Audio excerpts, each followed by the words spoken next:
Chapter 27, 100 Starbeast. What the hell? Relax. In the cavernous darkness of the giant snake's maw, Nightwalker rolled on something slick and hard, then jumped to his feet.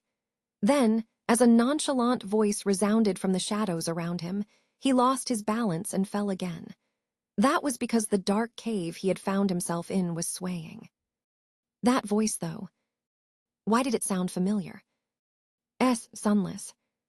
Slithering through the crumbling corridors of the palace with astonishing speed, Sunny chuckled inwardly. Junctions and intersections flashed past him in a blur, and the walls that groaned and bent threatened to suffocate his shell in a crushing embrace. Yeah, it's me. I just assumed a different form. Welcome to Sunny Express, Lord Nightwalker. Somewhere in his maw, Nightwalker carefully sat up and glanced around with a resentful expression. You could have. It's a metamorphosis ability. I get it. Sunny was confused for a moment. People usually call it the transformation ability, actually, or one's transcendent form. But how would Nightwalker know? He had been stuck in the Eternal City for decades. There had been no saints during his glory days, let alone colloquial terms to describe things that had to do with transcendence. So, he would have had to come up with his own terminology. Technically, the onyx serpent shell was not Sunny's transcendent ability, but since Nightwalker had not posed his comment as a question, he was under no obligation to explain the difference. Speaking of transcendent abilities, though, as Sunny reached a seemingly bottomless stairwell and sent his serpentine body down its vertical expanse, he realized that he actually knew very little about Nightwalker, aspect, and abilities. There had been little time to ask, and it was a sensitive subject anyway. Asking another awakened about their flaw was considered exceedingly rude, while asking them about their aspect could go either way. Colleagues had to share what they could with each other, naturally, but it was always a little awkward. After all, everything you revealed could be used against you. Then again, Cassie definitely knew what Nightwalker was capable of already, so Sunny could simply ask her. But why would he, when the man was right there? By the way, what is your own transcendent form? Actually, what can your aspect do? Nightwalker hesitated a little, prompting Sunny to add. It's just that we're about to fight a great titan, so I thought I'd be nice to know. His youthful guide sighed. Well, I guess it's only fair. You showed me yours, I show you mine. Sunny almost spat the bastard out. He did not like that phrasing at all. Nightwalker chuckled. My aspect is on the stranger side, though. It's a bit difficult to wrap your head around. My dormant ability is a form of divination, I suppose. I have this feeling that tells me where to go to get to where I want to go, or where to find what I am searching for, like intuition. Sunny nodded mentally. That made sense. It was an understated but unquestionably powerful ability. In fact, it might just be the most potent dormant ability he had ever heard of, considering what kind of challenges Awakened usually faced in the dream realm and in the nightmares. Cassie possessed a similar kind of supernatural intuition, albeit hers was far less specific, and therefore not as powerful. There were benefits to her more vague but general sense, though, because while it did not clearly tell her where to go in any given situation, it did tell her where not to go from time to time. Nightwalker's ability did not, which was a fatal flaw. The man, meanwhile, continued. My awakened ability is, how do I explain it? It's like a magical containment suit. Only there's no suit, it's just that my body becomes isolated from the environment. So I can be impervious to all hazards for as long as I have essence, cold, heat, radiation, contaminants, pressure, and so on. At the same time, my body becomes self-sufficient, producing its own oxygen and nutrients. Something like that. Basically, I can go pretty much anywhere without dying. Anywhere reasonable or only faintly unreasonable, at least. What the? Sunny vividly imagined Nightwalker just comfortably floating in space in comfortable pajamas, stargazing. For a moment, he felt a hint of envy. That was basically any explorer's dream ability. Lucky bastard. What about your ascended ability? Nightwalker smiled. I can fold space. If Sunny had eyelids at the moment, he would have blinked. Huh. Nightwalker shrugged. Simply put, I can fold it to make something long short, or unfold it to make something short long. It's a bit tricky and there's a lot of applications, an infinite amount, really, but with some practice, you can get amazing results. Taking one step and walking 100 meters, for example. That was how we reached the center of the palace so quick, by the way. I folded. Space to make each of our steps count for a dozen. Sunny felt a strong desire to scowl. No, but how does it even work? And he had not even felt anything peculiar. That's a cheat ability, not fair. If anyone heard his thoughts at the moment, they would have probably commented that hypocrisy had a name. Nightwalker, meanwhile, added with a hint of malice in his voice. Or, I can fold the space that my adversary occupies, or a body part of theirs, so it's quite useful in combat as well. Sunny sighed. No kidding. There was indeed an infinite number of ways that ability could be used, from traversal to fighting to even things like creating hidden storage spaces. If Nightwalker had not been the founder of a great clan, he would have made for a peerless smuggler. So, transformation. Nightwalker scratched his nose. Well, I call it the Starbeast. Sunny was a little confused. What is that? Nightwalker shrugged.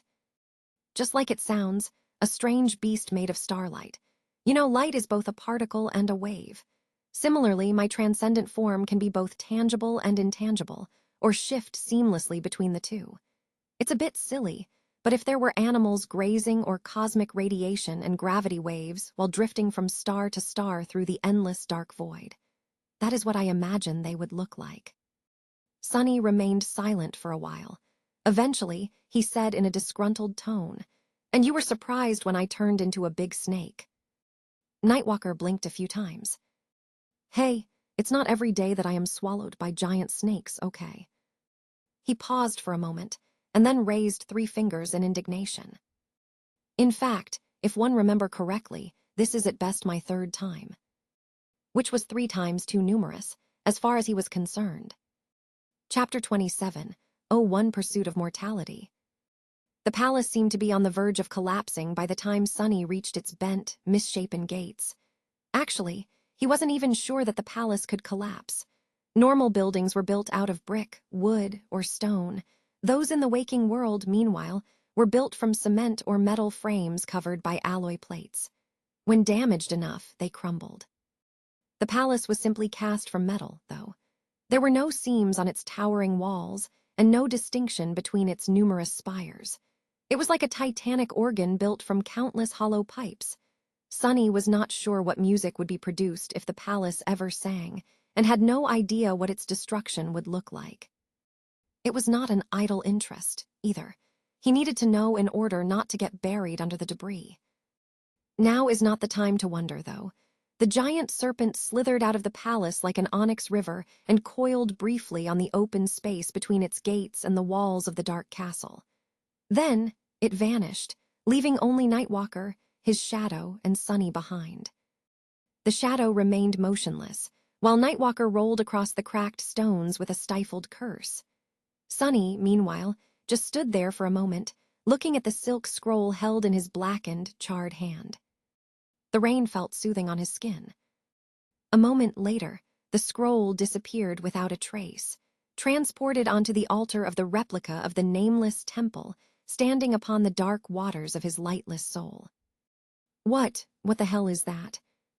Nightwalker was sitting on the ground, staring at his shadow with a strange, mournful expression. It was as if he himself did not understand the bitter feeling of sorrow and longing that the shadow invoked in him, and was confused by that uninvited emotion. Sunny sensed a deep, indescribable longing emanating from the shadow, as well. The two clearly wanted to be mended and become whole again, to become one again, even if neither of them had the capacity to realize that desire consciously. What a touching reunion. It seemed like a deeply meaningful scene, a man longing to reunite with his death. There was probably some kind of conclusion about human nature to be drawn from it, but Sunny was not really in the mood for philosophical ponderings. His burned body hurt too damn much for that. Lowering his hand, he responded with a shrug. That is your shadow. Sunny approached Nightwalker and added in a subdued tone. Long story short, the Eternal City claimed you by separating you from your shadow. So if we attach it back to your soul, you'll be able to leave. He scrutinized the shadow silently. Of course, you will also become mortal again. Nightwalker looked around. The mountainous edifice of the palace was slowly collapsing in on itself. The entire world seemed to be swallowed by blinding radiance and white flames in the east. A myriad of wraiths was besieging the dwindling formation of the Shadow Legion. A great titan was marching toward them across the lake. And on top of that, the invisible dome holding the obliterating mass of the Stormsea back was on the verge of breaking. Even if one tried really hard, it would be difficult to come up with a worse moment to suddenly become mortal. Nightwalker grinned. Sounds great, let's do it. There was a profound sense of disbelief hidden behind his carefree tone. It seemed that he had never taken Sunny's promise to help him escape the Eternal City seriously. At least that was how Sunny interpreted a hint of hopelessness reflecting in Nightwalker's silver eyes. He nodded slowly. Can I even do it? Well, that was a meaningless question. Sunny was a supreme, so if he decided to do something, his will would make it happen. His word was law in the most literal sense, as long as he could enforce that law upon the world. Before getting to work, Sunny spent a few moments evaluating the situation on the battlefield. The Shadow Legion was slowly being wiped out, but his expression changed subtly. Hi. Cassie, where is Jet? None of his incarnations could sense her presence. The response came shortly. She was swallowed by the soul of Kanakit. Sunny's eyes widened. She was what? 4 of his incarnations were supporting the Shadow Legion and were therefore present on the battlefield, but he was not omniscient. The reach of his shadow sense was limited in the Eternal City, and most of the northern expanse of the Palace Island was enveloped by mist now. On top of that, wraiths barely cast shadows. So Sunny was having trouble perceiving the ghostly soldiers and their leader, as well as Jet herself, when she assumed her transcendent form. Which was why he had lost track of her for a bit. What do you mean? She was swallowed by the soul of Kanakit. Cassie responded succinctly. I'm sure she'll be fine. It would have been more reassuring if she still had the ability to see the future. Sunny gritted his teeth. It's Master Jet. She knows what she's doing. He was uneasy, but knew that he had to do his own part at the moment. Especially because there was not much time left. The dome of the Eternal City was coming undone, the damn ghost army was on a rampage, and the flesh of Kanakhet was drawing closer. The whole place was about to collapse. All of these problems could be easily solved, though. All Sunny and his companions had to do was run. While preferable, nothing dictated that they had to slay the flesh, the soul, and the madness of Kanakhet. Now that Sunny had gotten what he wanted, they could simply leave the 3 eldritch abominations at the bottom of the Stormsea and escape. The only thing standing in their way was the fate of Nightwalker. As soon as Nightwalker and his shadow were reunited, Sunny would have far more options as far as the end of this expedition was concerned. So he glanced at the youthful immortal and smiled. Hey, stay still. Nightwalker raised an eyebrow. Okay, but why did you say it so ominously?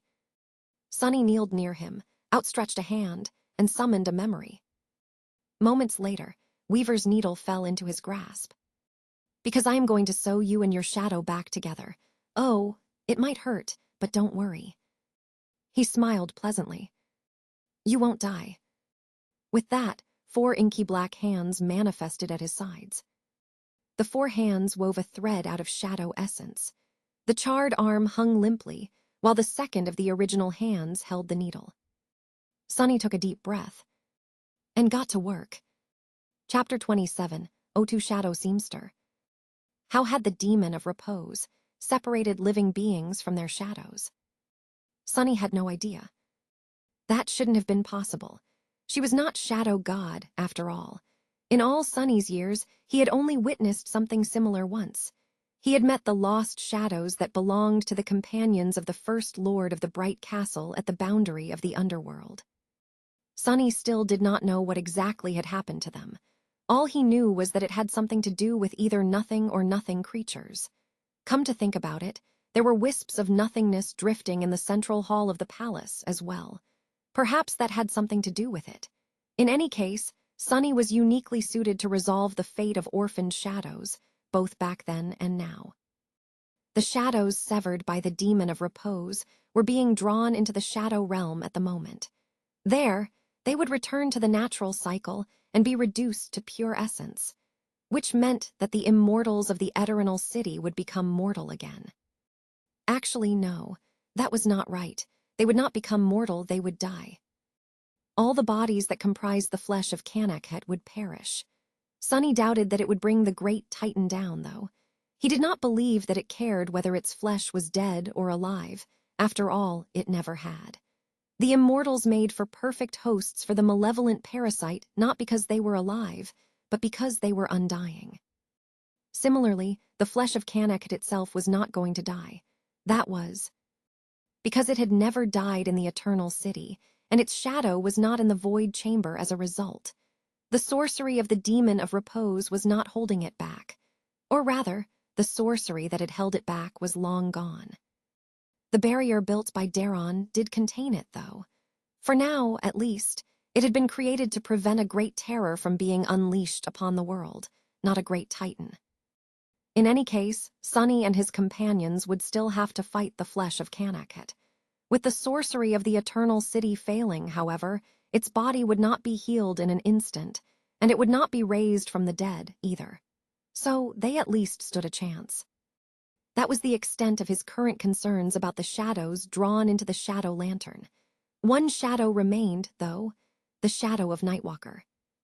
Unlike the rest that had to be returned into the embrace of death, that one had to be returned to its original owner instead. But since Sunny did not know what sorcery the demon of repose had used to sever it, there was no clear way to reattach it. It was not like he had no relevant experience, though. Surprisingly enough, Sunny had done something similar to what he wanted to achieve once. It was during the creation of the blessing. Back then, he had sewn the shadow of the sword to the shadow of its wielder in order to connect its physical vessel to its spellweave. It had not been easy, considering that he had to bend the world to his will to succeed. However, Sunny had indeed succeeded. Mostly because his will had already been tyrannical enough, but also because he used Weaver's needle and possessed authority over shadows. After all, he was the Lord of Shadows. Sunny had been a transcendent terror back then. He was a supreme titan now, and his will was therefore far more terrifying. So, if he wanted to sew Nightwalker's shadow back to its owner, no one could tell him that it was impossible. It was in his purview to decide what was possible and what was not, to begin with. I doubt it will be effortless, though. Laying the shadow of Nightwalker over the inanimate shadow that followed him around, Sunny peered into his soul and saw the splendid radiance of his starlight core. Then, he reached forward and pierced Nightwalker's soul with his needle. Nightwalker gritted his teeth, then let out a curse so dirty and inventive that Sunny almost blushed. What the hell? I did not know those words went together. Settle down, it's just the first stitch. There was far more coming. Nightwalker glared at him silently. Then get on with it. Smiling faintly, Sunny did. While one of his avatars was busy reattaching an orphaned shadow to its other half, 4 incarnations of Sunny were supporting the Shadow Legion in its desperate battle against the Wraith army. To be honest, I am a bit disappointed. Sunny had hoped that his legion would be able to repel the myriad of souls unleashed by the Dutchman. However, the actual outcome was somewhat expected. After all, the captain of the Dutchman had spent thousands of years accumulating his forces. Sunny, meanwhile, was not even 30 yet. What will I become in a few thousand years, I wonder? How vast will my legion be? Well, by then, he would not be the sovereign of death anymore. He would simply be death. So, his legion would presumably consist of everyone who had ever died. If he were to survive at all, naturally. The situation is troubling. The number of shades was dwindling. His shadows were wounded. The formation of the Shadow Legion was pressed against the walls of the dark castle, barely wide enough to defend it. Nephis was still fighting the madness of Canacut, but Jet was nowhere to be seen, which meant the cursed wanderer was free to wreak havoc. However, Sunny had just a plan in mind to turn the situation around. It required him to make a little sacrifice, but promised a bountiful harvest in return. No sense in wasting time then. A second later, 3 of his incarnations abandoned the Shadow Legion, leaving only the one augmenting the puppeteer behind. Robbed of their support and of the dire boon granted by the curse, the silent shades suffered. More of them were being killed now under the onslaught of wraiths, and fewer enemies were vanquished. The inevitable defeat of the Shadow Legion was brought closer. But that was, hopefully, all right. The 3 incarnations manifested black wings and soared into the air. They were flying toward the palace, whose walls were torn and split open by then. A few moments later, the incarnations dove into one of the rifts and disappeared from view. Chapter 27:03 Last Hurdle. The Shadow Legion had been pushed against the walls of the dark castle and diminished to barely a third of its size. The mist that threatened to swallow it had been held back by an appalling blizzard for a while, but now that the shadow of the winter beast was vanquished, it enveloped the world, the defiled. Seeker had fallen, and even the elusive Ember Queen was littered with grievous wounds. Neither the shades nor the wraiths left bodies behind, and the palace island kept repairing itself no matter how terribly it was shattered and broken. But the battle that was taking place on its shores had been truly cataclysmic, more so than any battle Sunny had ever participated in. And he was losing that battle. His legion had been at a disadvantage to begin with, and that disadvantage continued to grow exponentially as more and more shades were vanquished. Things took a truly drastic turn only when he pulled back 3 of his incarnations, though. Devoid of their support, the formation of the Shadow Legion started to melt at a dire speed. But even that was not the most pressing issue. That bastard. The most pressing issue was the cursed wanderer and the eerie sword he wielded, the great tyrant, soul of Canacut. Before the flesh of Canacut arrived, that was.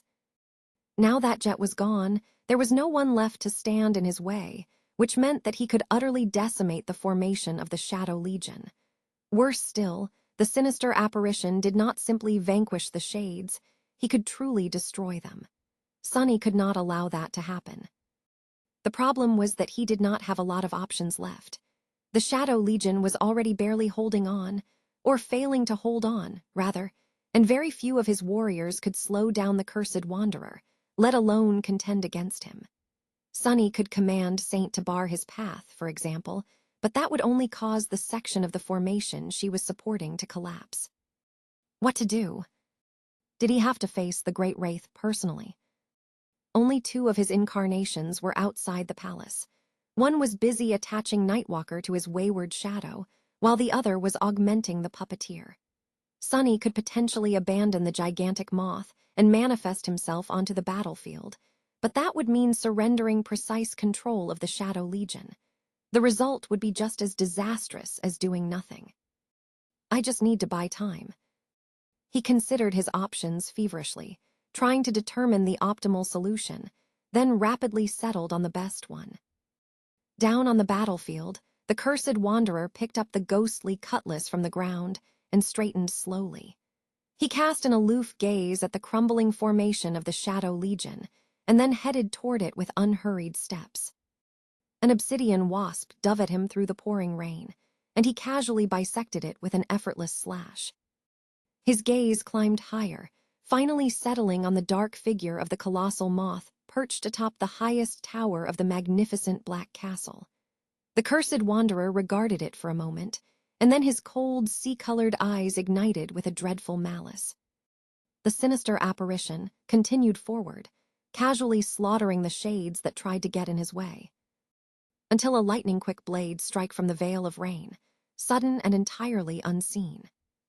The cursed wanderer only reacted at the very last moment, rapidly raising his cutlass to block it.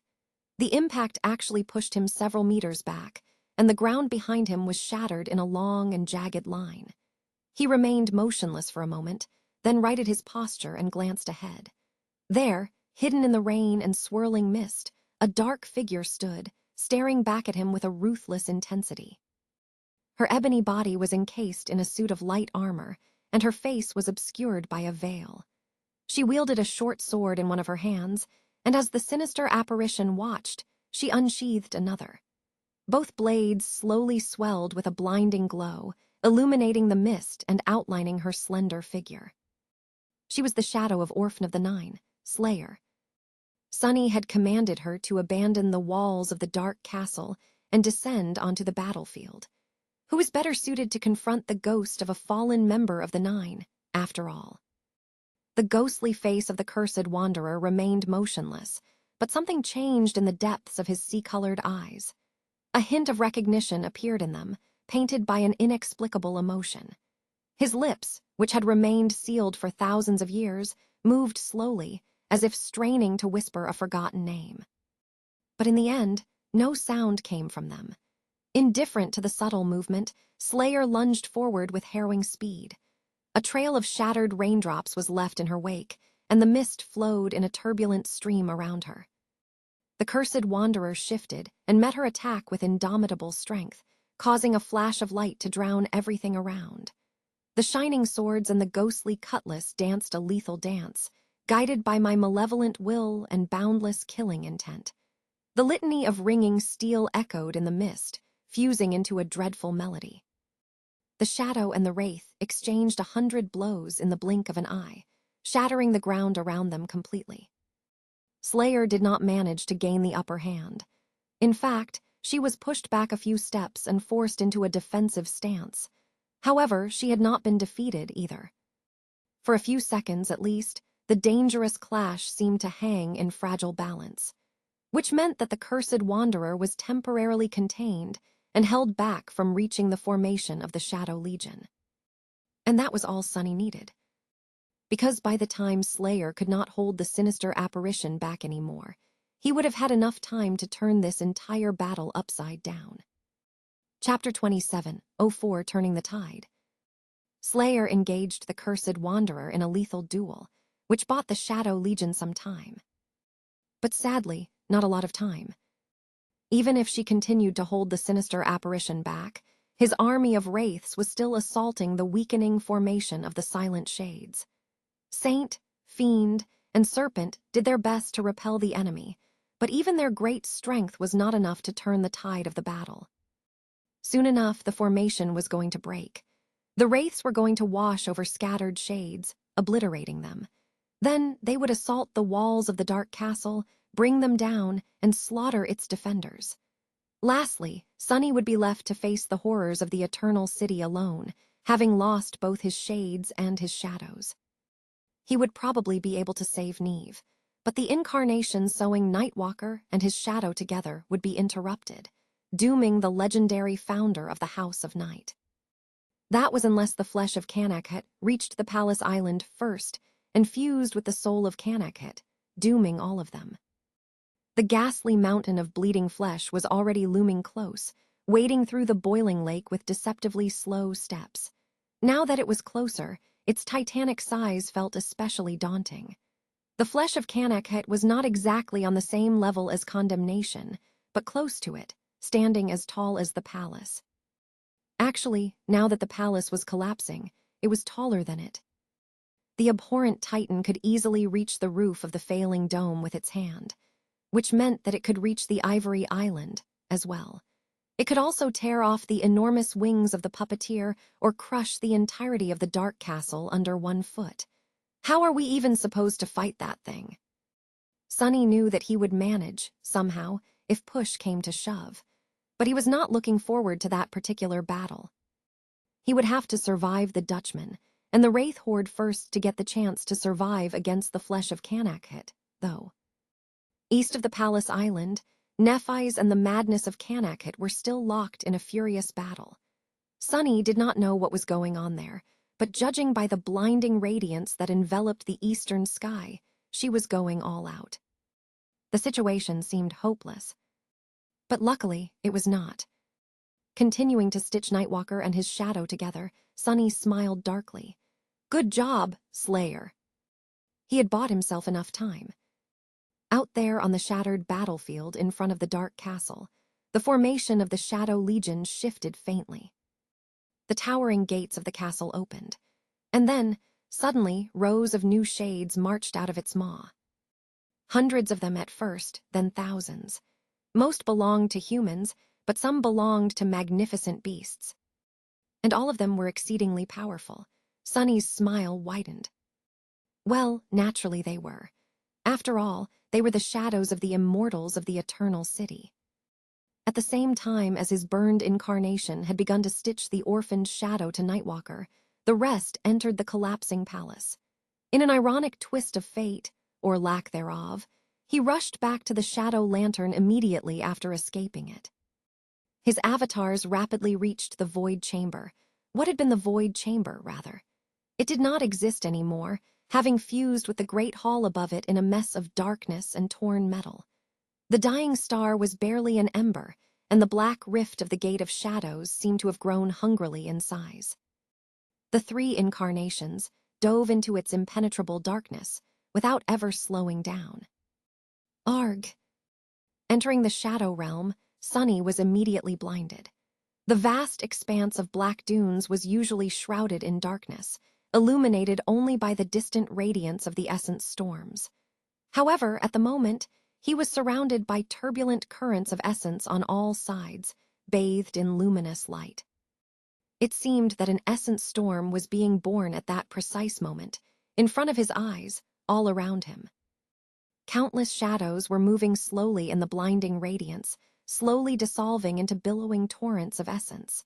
They were the shadows he had liberated from the prison built by the demon of repose, delivered to the realm of death after eons of captivity. The Shadow Realm was rending the shadows rapidly, as if time was catching up to them. He was not going to be able to recruit them all, but with 3 avatars acting as his heralds, he would be able to recruit numerous. Enough to turn the flood of the battle, at least. And that was what he did. Now, thousands of immensely powerful shades emerged from the gates of the dark cast like a black torrent. They flowed around the formation of the Shadow Legion and descended upon the wraiths from the flanks, crashing into them like an obliterating wave. Compared to the myriad of ghostly soldiers, there were not that many new shades joining the battle. But each of them had been cast by an immortal dweller of the Eternal City. They were all tremendously strong, vastly increasing the power of the diminished Shadow Legion. Enough so to break the balance of the battle entirely. The Shadow Legion had been losing before, but now it suddenly had the advantage, pushing the ethereal warriors back. Countless wraiths were slaughtered in an instant, and more were being destroyed every moment. Even the mist seemed to reel back, repelled by the fury of the calamitous clash. Somewhere above, there was the sound of thunder. A hexagonal section of the invisible dome failed, and a pillar of black water of the same form crashed down, instantly turning the ruins below into dust.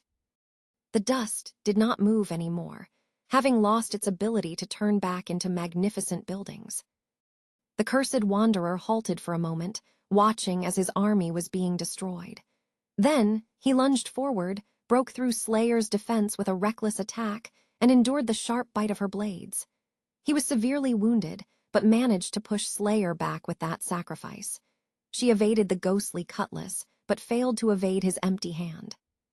The great wraith's hand pierced her abdomen, dealing her a deep wound, and threw her to the ground dozens of meters away. The cursed wanderer did not pursue his wounded opponent, though. He did not rush to join his melting army, either. Instead, the sinister apparition turned around and rushed toward the approaching ghastly mass of the flesh of Canakhit. Sunny flinched. Curses. Chapter 27, 05 Soul of Canakhit. Damnation. Behind Sunny, the palace collapsed inward with a deafening scream of ripping metal. Its proud spires and towering walls crumpled as if they were made from paper, and its foundation actually detached from the ground in a mess of jagged edges, slowly rising into the air. The entire huge structure seemed to levitate. In reality, of course, it wasn't taking flight. It was simply being drawn to a central point. The expanse of the palace above the void chamber was being drawn downward, while everything below it was being drawn upward. The unimaginable mass of metal was contracting under inconceivable pressure, deforming and losing shape as it slowly grew smaller. The invisible dome protecting the eternal was in the initial stages of collapsing, as well, and the flesh of Kanakhet was just a few steps away from reaching the shore of the palace island. But that was not what had Sunny's attention at the moment. Instead, it was the cursed wanderer, who had chosen to abandon his wraith army and dash toward the lumbering great titan instead of continuing his assault. That damn wretch. Belatedly, Sunny realized that just like he and his companions had already accomplished most of their goals, the sinister apparition had already accomplished his. Since they could simply retreat, so could he. It was just that nightmare creatures were not usually ones to resist the scent of human souls, so Sunny had not considered this turn of events seriously. But the cursed wanderer had already gotten his main praise, the remains of the heart of Kanakhet, which were preserved in jet. Now that jet was in his grasp, obliterating the Shadow Legion was merely a bonus. And it seemed like the great wraith chose to continue expanding his collection of the fragments of Kanakhet first, then slaughter the humans second. Curse him. It was a reasonable choice. The problem was that Sunny could hardly pursue the apparition at the moment. Slayer was wounded and far behind the cursed wanderer, so even if she ignored her wounds and pursued, she would not be able to catch up with him in time. Saint was even further away, while Serpent and Fiend were entangled with a vast swarm of wraiths. Neither Neve nor the Shadow of Daron were swift enough, and even the puppeteer was not going to reach the sinister apparition in time.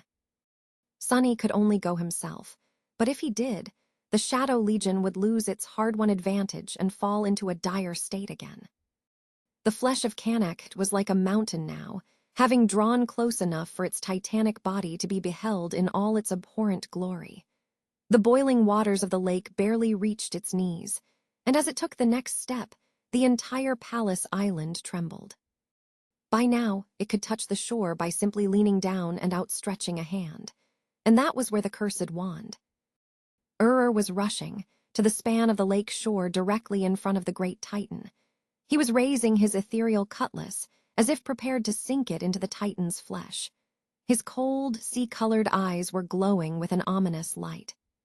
Sunny attempted to manifest shadows to bar the sinister apparition's path, but his adversary was too far, seconds away from reaching the shore. Crap. Sunny steeled himself for things going from bad to worse. But then, something strange happened. The ethereal glow of the Viridian cutlass suddenly grew dimmer. And then it grew dimmer still. Come to think of it, Sunny suddenly realized that it had not emanated a wave of Viridian radiance, and therefore had not summoned a new swarm of wraiths in a while. The cursed wanderer had felt that something was wrong as well. Without ever slowing down, he spun and threw the ghostly cutlass, which cut through the raging currents of rain like a flash of Viridian lightning. The spinning blade soared high, aimed at the heart of the flesh of Kanakhet. Sunny did know what would have happened if the two parts of Kanakhet collided, and he never got the chance to find out. Because the ethereal cutlass never reached the Titan. Almost immediately after it left its master's hand, a net of thin cracks spread across its Viridian blade. And then, to Sunny's shock, and the cursed wanderer's shock as well, it shattered. Even the flesh of Kanakhet seemed stunned by the sudden destruction, halting for a moment as it reached the shallows of the lake. However, there was no mistake. The ghostly cutlass wielded by the sinister apparition broke apart as it flew, its shards falling down as they slowly dissolved into ethereal light. The soul of Kanakhet had been destroyed. Sunny perceived its destruction viscerally, sensing its faint but distressing shadow dissipate without a trace. How? He struggled to believe his own senses. The mist swirled as it swallowed the last glimmers of the eldritch horror. Then, the mist coalesced into a familiar form. Jet stood there in front of the cursed wanderer, wielding a fearsome scythe. She was still in her wraith form, looking dreadfully similar to undying Slaughter, by whose hand Sunny had died gruesomely many times. There was something different about her. Jet had not grown taller, but her presence had become far more overwhelming, making it seem like she did. It was as if she towered above the cursed wanderer now, looking down at him with her icy blue eyes.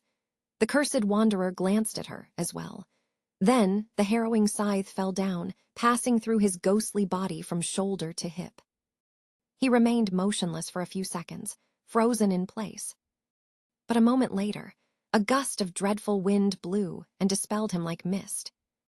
Just like that, the cursed wanderer was destroyed as well. He was vanquished in the very heart of the eternal city, which he had searched for thousands of years, slain by a far more harrowing wraith. Jet lowered her scythe and glanced up, as if wanting to inhale deeply. At that moment, Cassie's voice resounded in Sunny's head. "See, I told you she'll be fine." Chapter 27, 06 Fox in the Henhouse. You have slain a great tyrant, soul of Kanakhet. You have slain a corrupted devil, elites of the Nine. Jet glanced up at the dark sky of the eternal city. She should have felt ecstatic, but instead, the thought that came to mind was, damn. She had not been away for long, but the sky above her was crumbling. The torrential rain had turned into an apocalyptic downpour, and here and there, colossal hexagonal pillars towered above the ruined city. From afar, it seemed as if they were supporting the invisible dome of the sky, but it did not take Jet more than a moment to realize what they really were. The vast surface of the invisible dome turned out to be composed of countless hexagons, and as some of them faded out of existence, the cold waters of the storm sea rushed down under devastating pressure. The giant pillars were not supporting the dome. They were water falling through the breaches in the dome, still contained in their shape.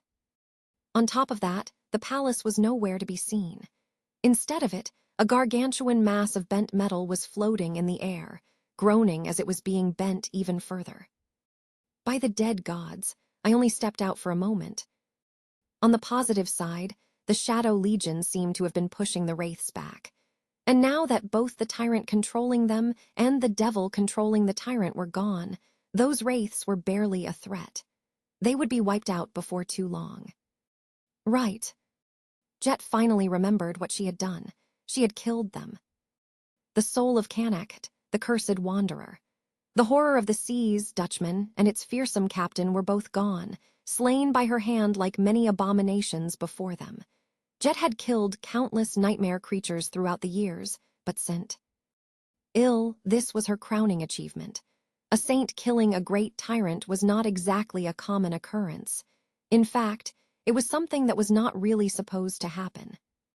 And yet, Jet had done it. In the end, it had all come down to the decision she made, after activating the special ability granted to the Mist Blade by the soul of the heart of Kanakhet. Jet had wanted to attempt killing the cursed wanderer, but she was not sure if she would be able to. It was a gamble, and a perilous one at that. So, in the end, she went with a different gamble.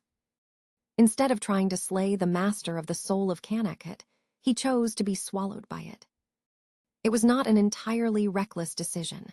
Jet had been studying the Dutchman and its wraiths for a while by then. She had especially noted that the ghostly cutlass kept emanating torrents of ethereal light, summoning more spectral warriors onto the battlefield, which meant that its hold was not empty yet. The soul of Kanakhet was a hungry beast that had devoured countless souls throughout the ages. However, Jet had quite an appetite herself. She wanted to kill the cursed wanderer, but that was not her task. Her task was to hold him back and buy her allies enough time to accomplish their goals. The soul of Kanakhet was his source of power, so if she could destroy or weaken it, that would achieve the same result. Plus, she had just the needed constitution to do that, being a wraith and all. So instead of trying to kill the cursed wanderer in the single heartbeat granted to her by the heart of Kanakhet, Jet severed his hand and took hold of the ghostly cutlass instead. She knew that it would consume her. In fact, the very purpose of stealing the soul of Kanakhet was to be consumed by it. Still, when she felt herself being drawn into the Viridian blade, she could not help but feel unnerved and cursed quietly. In the next moment, she was gone. Out there in the belly of the soul of Kanakhet, the world was different. There was no world there, actually, to begin with. There was no space, no time, no life, no death. Just a vague expanse of viridian glow that enveloped her like a mire. And the presence of many souls that the tyrant had consumed, just like her. But there was one crucial difference between Jet and those subjugated souls. They had been killed before becoming thralls of the soul of Kanakhet. Jet, however, had been dead to begin with. She entered captivity as a malevolent wraith, not as a hapless soul stripped of its flesh. And that allowed Jet a measure of independence, at least for a brief moment. She was on the verge of dying by then, her soul almost entirely drained of essence. The tyrannical will of the soul of Kanakhet descended upon her, striving to suffocate her sense of self and make her a mindless, obedient thrall. It might have succeeded, as well, it would have, probably, given a chance. But Jet did not give the soul of Kanakhet an opportunity to conquer her. Instead, she used that brief moment to raise the mist blade and focused her killing intent into a razor-sharp scythe. One slash of that scythe was enough to harvest every enthralled soul within the great tyrant. After all, there was no space and no time there. That meant that all of the captured souls occupied the same space, and unleashing 10,000 strikes took the same amount of time as striking once. So, like a fox in the henhouse, Soul Reaper Jet slaughtered every single phantom contained within the soul of Kanakhet in an instant. So, a tsunami of essence flooded her crumbling soul, mending it in an instant. Much more impactful was the great torrent of fragments that flowed into her shattered soul core. The core, which had been growing steadily for decades, suddenly ballooned, increasing in size at a speed visible to the naked eye. It had instantly grown so vast, and so heavy, in fact, that Jet's transcendent soul started to struggle with bearing its weight. That's quite a boon, I think. Jet felt strange, much more powerful, yes, but also dangerously unbalanced. She would deal with that later, though, for now. Jet had slaughtered every soul enveloped by the viridian glow with her first strike. Her second strike was aimed at the walls of her prison itself. It was as if she were cutting a way through the belly of a beast after being swallowed by it. Soon enough, the strange unworld surrounding her shattered, and she found herself under the tempestuous sky of the Eternal City once again. Standing in front of the cursed wanderer, the sinister wraith seemed greatly diminished now that the source of his power was destroyed. Jet, meanwhile, felt more powerful than ever. So she brought her scythe down and erased her adversary from existence. That was how the dreadful legend of the cursed wanderer and his appalling ship ended. That was how a new chapter was added to the glorious legend of the Soul Reaper Jet, as well. Chapter 27, 07 Finish Line. The battle against the Dutchman and his Wraith Armada was all but over. It ended suddenly and without warning when Jet shattered the soul of Kanakhet from within and cut its master down with her mist blade. At the moment, surrounded by cold mist in her ghostly form, she really did look like the Grim Reaper. Continuing to pour all of his will into stitching Nightwalker and his shadow back together, Sunny whistled quietly. She really is fine. Honestly, it felt great. For once, someone else had pulled off an unexpected and utterly unbelievable, borderline preposterous feat. Sunny was quite happy to be usurped.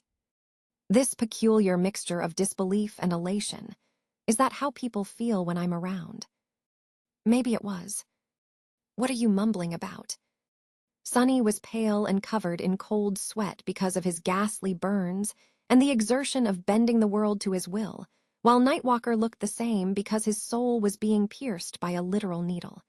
His voice sounded a bit strained. Sunny flashed him a brief smile. It's Jet. She killed the Dutchman. Nightwalker blinked a few times. That lovely young lady. She destroyed that fiend. Sunny chuckled. Yes, to everyone outside the Eternal City, that lovely young lady is the fiend. She had once been the commanding officer of the Devil, after all. Sunny sounded nonchalant, but while he wasn't as stunned as Nightwalker, he was also surprised. Jet was strong, yes, but the most powerful adversary she had defeated before was a great devil, and even then, Effie and Kai had aided her. So he had not expected her to go and outright slay the Dutchman. She had given them an unexpected gift. There were countless wraiths still left on the battlefield, but now that the tyrant who commanded them was gone, they became a disorganized mob. The Shadow Legion had already been gaining the upper hand, so now the battle was turning into a slaughter. The sorcery of the Demon of Repose was failing, and as more holes appeared on the surface of the dome, the ruins below were not repairing themselves anymore. The crushing had destroyed the Eternal City one final time. Behind Sunny, the palace was slowly turning into an enormous sphere of jagged scrap metal. Beyond the palace, oh, damn. The entire eastern expanse of the lake was enveloped in white flames and swirling torrents of black dust. Nephis seemed to have unleashed her true transcendent form, becoming a boundless sea of immolating fire. The maelstrom of flame and dust was revolving furiously, being drawn to the epicenter of the fiery calamity. Soon, it coalesced into a radiant silhouette that hovered alone above the water, illuminating the darkness with her luminosity. Nephis seemed to have absorbed the madness of Kanakhet into herself. That was one way to deal with the seemingly indestructible nightmare creature. Just her style. She remained motionless for a few moments, then lowered her head slowly and briefly covered her eyes with an unsteady hand. Then, her eyes ignited with a pristine, ferocious white light. Sunny thought that he heard an echo of an inhuman wail. I guess that one is dead as well. I suddenly feel lazy. Sunny was not entirely sure how Nephis had managed to absorb the madness of Kanakhet into her mind and burn it to ashes instead of succumbing to it. But then again, that sounded exactly like something she would do. If it had been Sunny, he would have probably had to suffer infuriating whispers for a couple of years before finding a way to rid himself of the maddening mind invader. What are you talking about now? Nightwalker glanced at him with curiosity. Sunny smiled. Oh, Nephis killed the madness of Kanakhet. Nightwalker tilted his head. Nephis, that pretty young lady. Sunny gave him a smoldering glare. Yes, and hey, bastard, pretty young lady again. Don't you know any other words? Nightwalker smiled sheepishly. What? I'm just saying it like it is. He paused for a moment, then asked with a hint of excitement in his voice. What about Neve? Whom did he kill? Sunny stared at him with a dubious expression. A bunch of wraiths. Nightwalker remained silent for a bit, then glanced away and sighed. Well, he did his best. Sunny frowned and drove Weaver's needle into his soul. Ouch. At that moment, Sunny dismissed the shadow lantern. The last of the shadows had just entered the gate of shadow, so there was no need to keep it manifested anymore. Sunny had recruited as many as he could, and the rest were already being obliterated by the shadow realm. A resulting essence storm was becoming increasingly devastating and ferocious, accelerating their final demise. Even Sunny's own avatars were not safe there anymore. So, raising a hand, he summoned the shadow lantern back. The small stone lantern appeared in his hand as if nothing had happened, as if it had not randomly turned into a black hole and obliterated both the divine Sork. Uri of the Demon of Repose and her entire palace. Its gate opened, and 3 tattered shadows flowed out of it, turning into 3 battered avatars of Sunny. Welcome back, guys. Good job. Behind them, the messy sphere of metal that had been levitating high above the island suddenly plummeted down and hit the ground with a deafening thunderclap. It was all that remained of the palace, 100 times smaller in diameter, but weighing the same. The moment the sphere impacted against the ground, the palace island shook, and its surface split open. Shielding his eyes from the cloud of dust and debris that rose into the air, Sunny calmly continued stitching. Nightwalker, meanwhile, glanced north, where a titanic mountain of ghastly flesh was drawing closer to the shore. The arrival of the flesh of Kanakhet was imminent, and the shadow was attached only halfway. So, only this ugly thing is left then. Sunny took a deep breath. Yeah, why worry though? It's just a great titan. Chapter 27, 08 Enemy Titan. Sunny would be a fool not to be wary of a great titan, especially one as ominous as the flesh of Kanakhet. True, he had slain a cursed tyrant once, a being who was far more powerful, at least in theory.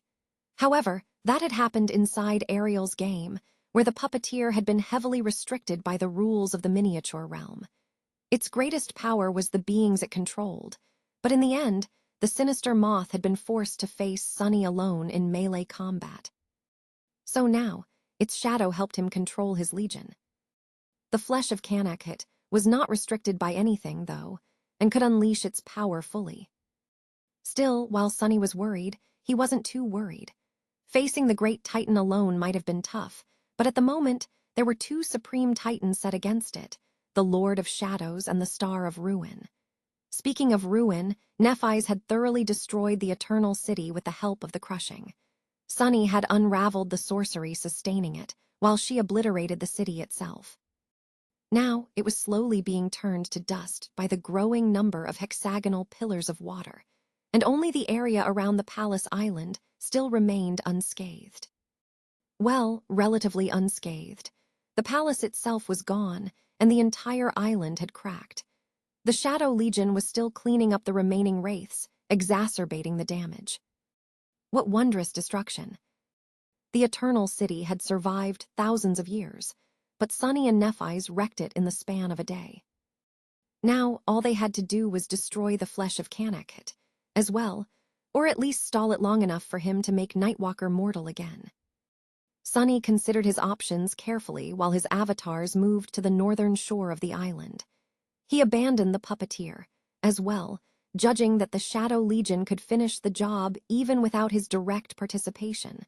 So, 4 of his avatars stepped out of the shadows near Jet. She was still in her wraith form, looking calmly at the looming titan. Letting his avatars fuse into one, Sunny spent a second enjoying the rush of power and raised an eyebrow. Why are you not turning back into a human? Her ghostly eyes pierced him with a distant gaze. Jet remained silent for a while, then shrugged. Oh, somehow this felt more natural for a moment.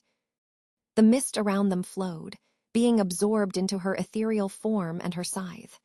Then, she turned back into a human and forced out a smile. Damn, I look like a corpse. Her armor was torn, and her face was bloodied.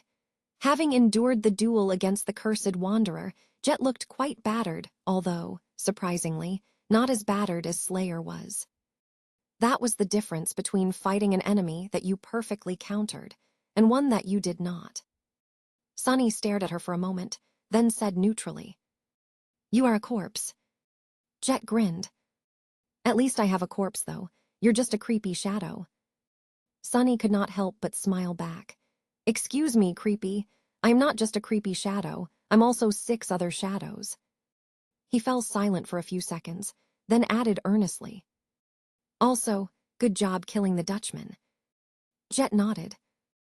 "Good job destroying the palace. You should think about opening a demolition company." With that, she turned and looked back at the flesh of Kanakhet. She remained silent for a moment, then asked, "So what now? I sort of gained a lot from slaying that dreadful duo. Essence, a deluge of fragments, and their souls are trapped in the mist blade now, as well. However, as much as I hate to admit it, I don't think I am ready to fight another damn part of Kanakhet." Sunny shook his head. "That's all right. You should head back and help Cassie and Neve finish off the remnants of the Wraith Armada. We'll take it from here." He paused to think for a second, and then added, "Oh, and since this whole place seems to be falling apart, be ready to board the chain breaker and get the hell out of here, Great Titan be damned." Jet chuckled. "I guess our expedition is really coming to an end then." She looked at the scene of devastation around them, then sighed and turned her back to the lake. "It was fun, but also, let's do something less exciting next time." Sunny wasn't sure that he could promise something like that in good faith, but still nodded. "Deal. Actually, I've been thinking about exploring the underworld. But Jet was already rushing away. Nope, not a chance. Take Cassie instead. She hasn't had an astonishing adventure with the Lord of Shadows yet. With that, she was gone. However, Sunny was not alone on the fractured shore. At some point during their conversation, Nephis had landed on the stones behind them, her silver hair moving faintly in the wind. Now, she walked over to stand beside Sunny on the edge of the water, and both of them looked at the approaching Titan. Why did she run away? What did you say? Sunny coughed. I just shared my plans, one last expedition. She remained silent for a moment. I see. Her voice should have been flat and devoid of emotion, somewhat, but it sounded strangely full of it instead. Sunny studied her carefully, feeling that something about his girlfriend had changed. The madness of Kanakhet, I assume it's dead. Nephis shrugged slightly. It's dying, having it in my head, was fruitful. I think I took a big step toward mastering the knowledge of corruption. Sunny smiled faintly. That's good. He fell silent, then asked in the same tone. So, how are we going to handle this great Titan? Nephis looked up at the immense expanse of the walking, abhorrent mountain of grotesque flesh, and said with a hint of hesitation in her voice. I go high, you go low. Sunny studied her for a moment. Was that a comment about my height? Nephis finally turned away from the Titan and looked at him silently. I love your height. Sunny coughed again. Oh, that's good then. As Nephis took a step forward, though, his expression changed subtly. Wait, hey, you didn't say no. Chapter 27, 09 in the Flesh. Neph's skin swelled with a blinding radiance, and two gorgeous wings opened behind her.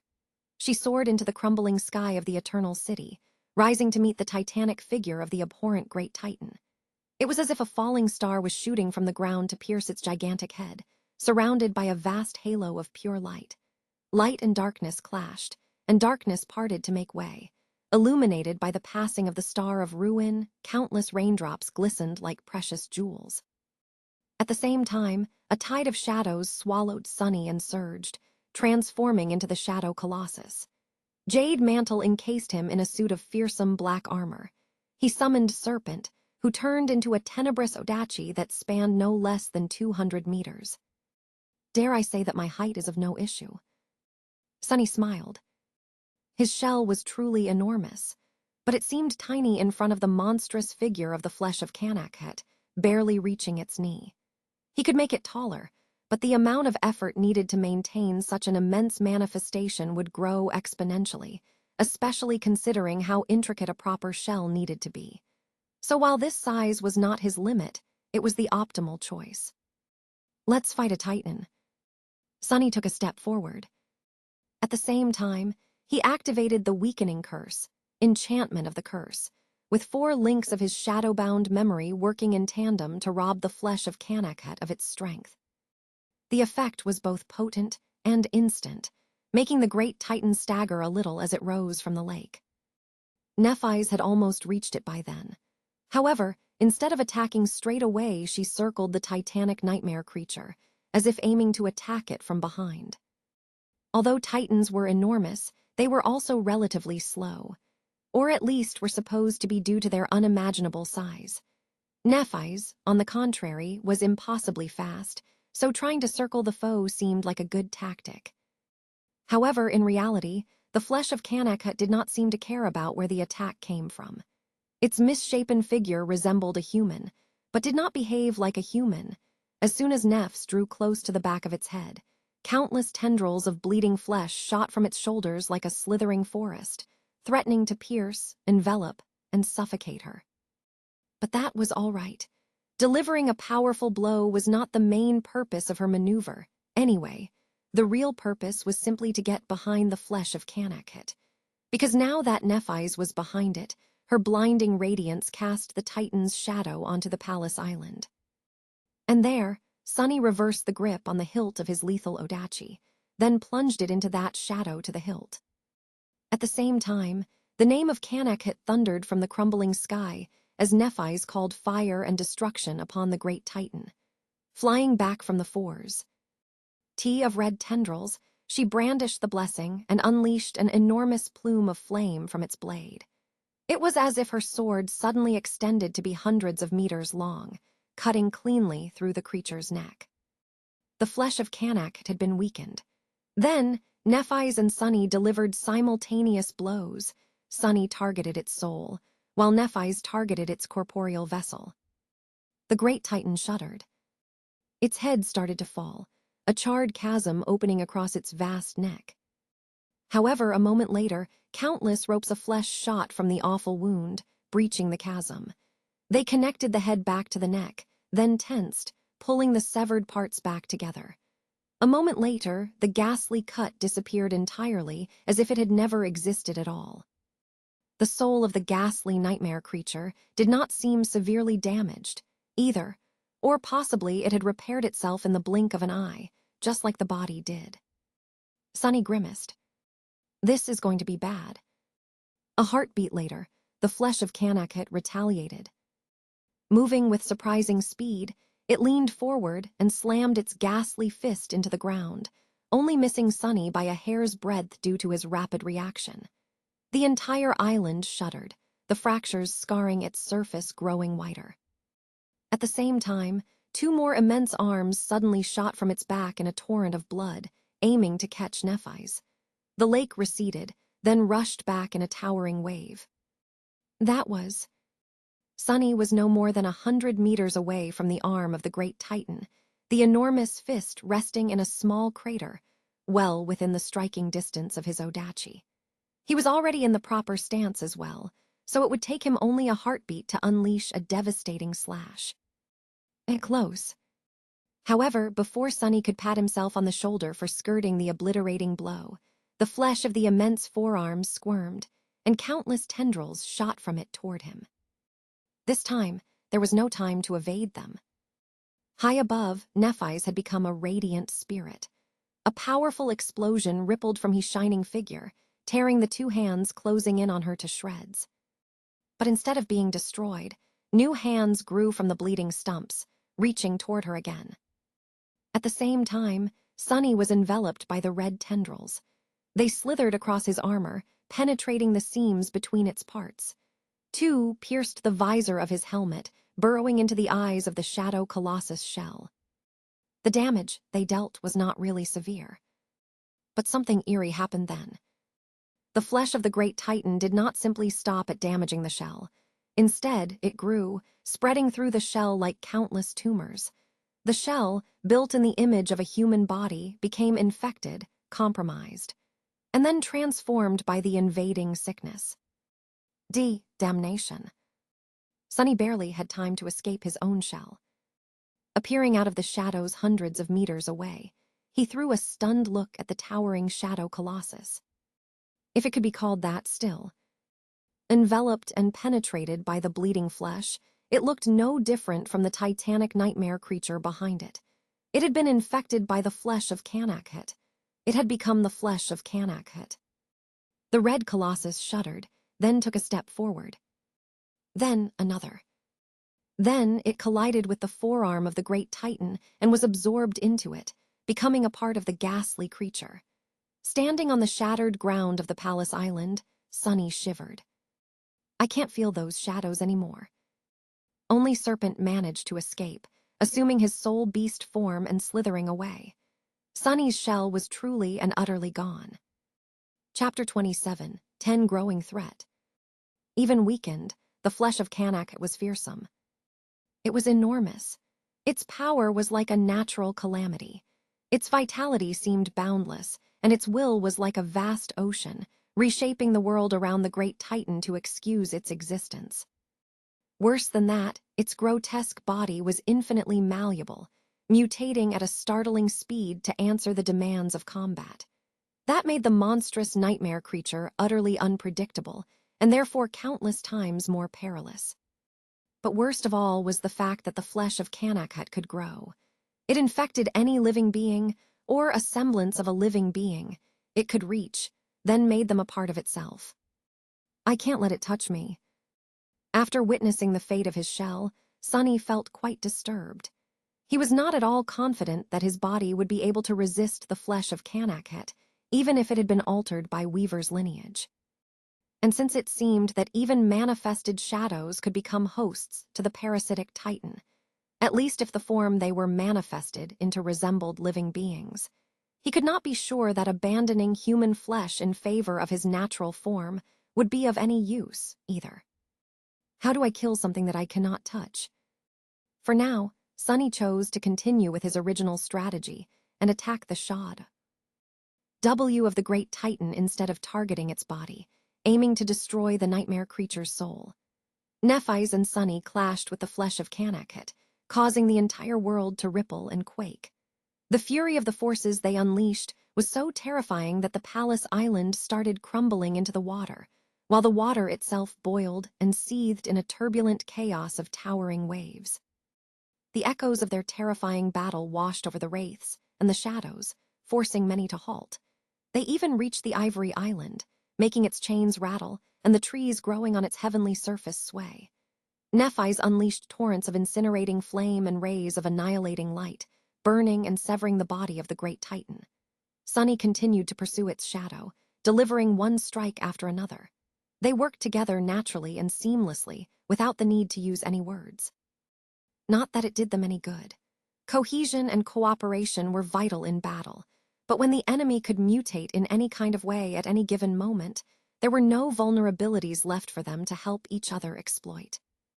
No matter the timing of their attacks or the direction, the flesh of Kanakhet could always respond to them with dreadful effectiveness.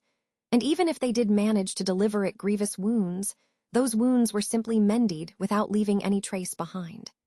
The Great Titan itself, meanwhile, was overwhelmingly powerful, and every one of its terrifying attacks threatened to destroy them. Well, maybe not. Sunny had 7 incarnations, after all, so he would lose a few parts of himself at best if one of the attacks landed. Nephis, meanwhile, could heal herself endlessly. Neither of them even knew if it was possible to kill her, let alone if the flesh of Kanakhet could. But despite their tenacity, they were at a disadvantage in this battle. Because, unlike the Great Titan, they had something to protect.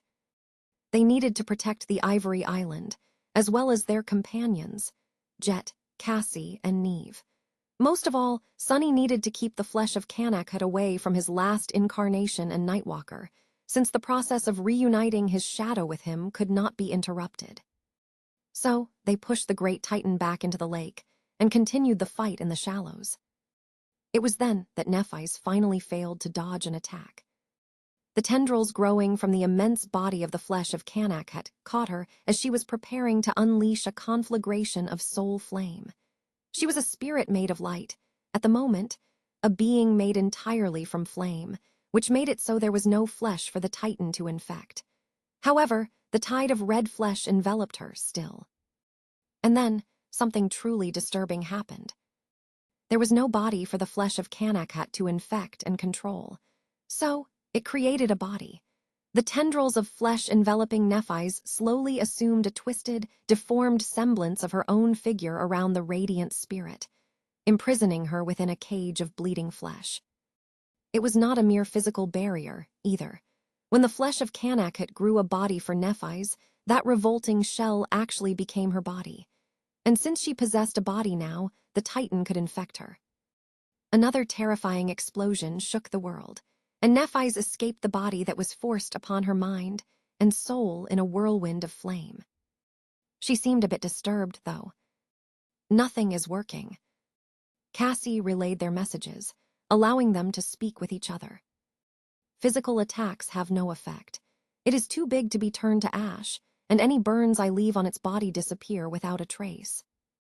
Its soul is unimaginably resilient, as well. That was what it felt like to fight a Titan. That being, it seemed endless, inexhaustible, impossible to destroy. Sunny was starting to feel a bit of apprehension. So what the hell do we do? They could even stall for time, really, because the flesh of Kanakhet was too powerful. Even death was having no effect. Nephis remained silent for a few seconds before relaying the rest of her message to Cassie. I am not sure, We need to keep attacking it, gather information, and then come up with something that will work. If there was something that could work, Sonny gritted his teeth. If only. And at that moment, a familiar voice suddenly resounded in his ears. It was a familiar voice, of course it was. After all, it belonged to Sonny himself. It was the voice of the handy bracelet. It said, "You shadow has evolved." Chapter 27, 11 Nightmare Fuel. It took Sonny a moment to realize what he had heard. My shadow, what? The flesh of Kanak went on the offensive just then, surging forward in an avalanche of bleeding tendrils, gargantuan limbs, and titanic power. An obliterating explosion bloomed in its path, sending a devastating shockwave spreading outward in all directions. The waters of the lake seethed, and Sonny leaned into the forceful blow, feeling his bon. Ease rattle as he withstood it. If there were any intact buildings left in the Eternal City, they would have been toppled by the shockwave. Even the dark castle shook, a few cracks appearing on its walls. But the great titan was not even slowed. A conflagration of white flames charred its enormous body, turning a vast swath of it into a ghastly blackened mass. Entire slabs of tissue vanished, as if the fire had taken bites out of the gargantuan abomination. A few moments later, however, the flesh of Kanak mended its burned body and continued barreling toward the palace island. Sonny gritted his teeth, manifesting countless chains to hold it back. The chains snapped. Which of my shadows evolved? That was a stupid question, really. There were thousands of subdued immortals sleeping within the dark castle, trapped in the labyrinth of nightmares. Those immortals were bizarre beings. Their minds and identity were gone, but their bodies and souls were still intact, endlessly revived by the Eternal City. At the same time, there were parasitic pieces of the flesh of Kanak inside their bodies, controlling them. The flesh of Kanak was not the only thing infecting the immortals, though. They were also infected by the dream curse. Or rather, had been. The immortals had been caught in the maze of dreams by nightmare. And every being that died within that maze made the tenebrous steed stronger, their souls serving as fuel in the furnace of his ascension. Nightmare had been fighting an uphill battle before because his victims could not die. However, once Sonny opened the gate of shadow and made them mortal again, things changed. The immortals perished, and suddenly, thousands of ancient and exceedingly powerful souls became nourishment for his loyal steed. And that pushed Nightmare across the threshold of evolving to a new rank. Nightmare was a supreme terror now. Drowned by the shadow of the flesh of Kanak, Sonny smiled wickedly. Just in time. Nightmare. Answering his call, a vast and dreadful presence revealed itself in the shadows. A chilling wind blew across the devastated island, and the scattered wraiths shivered, suddenly overcome by fear. Then, two terrifying crimson flames ignited in the darkness, and the shadows slowly formed into the shape of a black, monstrous steed. The radiance of the dying flames reflected from the adamantine surface of Nightmare's steel horns and fangs, his hooves turning the stone rubble to dust. With his mane dancing in the wind, Nightmare galloped across the fractured ground, bringing terror and dread with him. Reaching Sonny, he stopped and cast a chilling gaze at him, cold fury burning in his ominous crimson eyes. Sonny could not help but smile. Good job, buddy. Then, he pointed at the gargantuan form of the flesh of Kanak. Go put that thing to sleep. Nightmare stared at him for a few moments, then turned to look at the great titan and neighed. The sound of the appalling stallion's voice echoed above the boiling lake like a dreadful lullaby, and he rushed forward in a torrent of harrowing darkness. Sonny looked at the colossal abomination, too.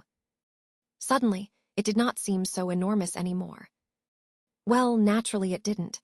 The notion of a great titan was daunting and calamitous. However, when two supreme titans and a supreme terror opposed it, it lost some of its dreadful implication. Let's go. Not wishing to let his steed outpace him, Sonny lunged forward. The flesh Kanak was vast. Its body, its soul, its will were like boundless oceans, seemingly endless and inexhaustible. So even if Nightmare was supreme now, It was going to take some time to lull the titanic abomination into slumber.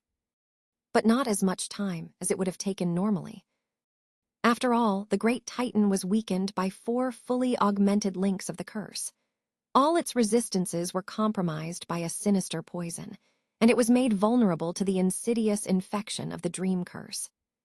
The titan was going to fall asleep much faster than it was supposed to. And even before that, it would slowly grow drowsy, compounding the advantage Sunny and Nephis had. Somewhere behind them, Slayer and Jet fought side by side, eradicating the frenzied wraiths. Saint and Fiend led the Shadow Legion to do the same. Neve followed the shadow of Daron, observing how the ancient sovereign fought with focused intensity. The Dark Castle trembled slightly. This little. It seemed that the marvelous mimic was sneakily devouring the bodies of the perished immortals, while its master was looking away. Sunny was a bit concerned, but he decided to deal with the gluttonous shadow later. For now, he had a great titan to fight. Emerging from the cloud of immolating flames like a bleeding mountain, the flesh of Kanak had finally stepped onto the soil of the palace island. Its red mass instantly seemed to take root in it, numerous tendrils shooting from its feet and shins into the ground. Then, the flesh began to spread, slowly devouring the island. The blessing flashed, severing one of the great titan's knees. Another explosion detonated within the cut, obliterating the entire joint. It repaired itself, of course, but not before the flesh of Kanak had lost balance and fell to its knees, supporting its inconceivable weight with both forearms.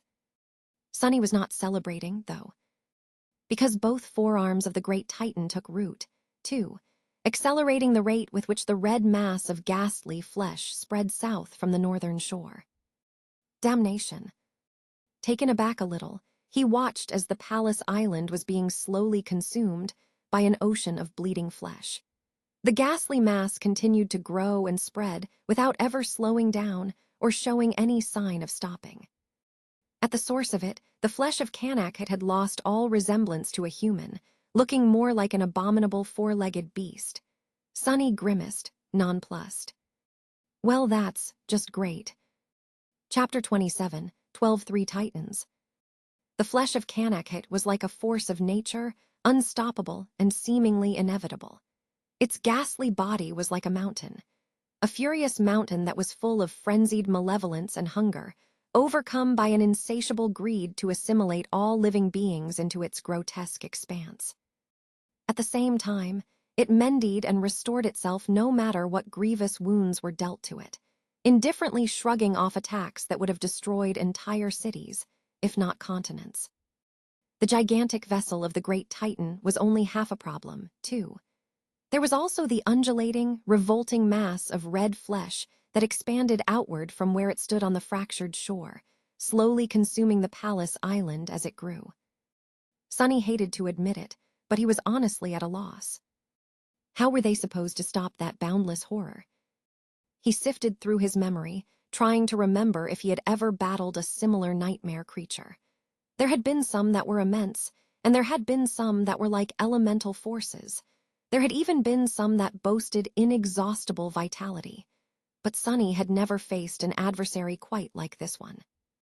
The closest match he could think of was a nightmare creature he knew of, but had not witnessed himself, Alethea of the Nine, the first Seeker.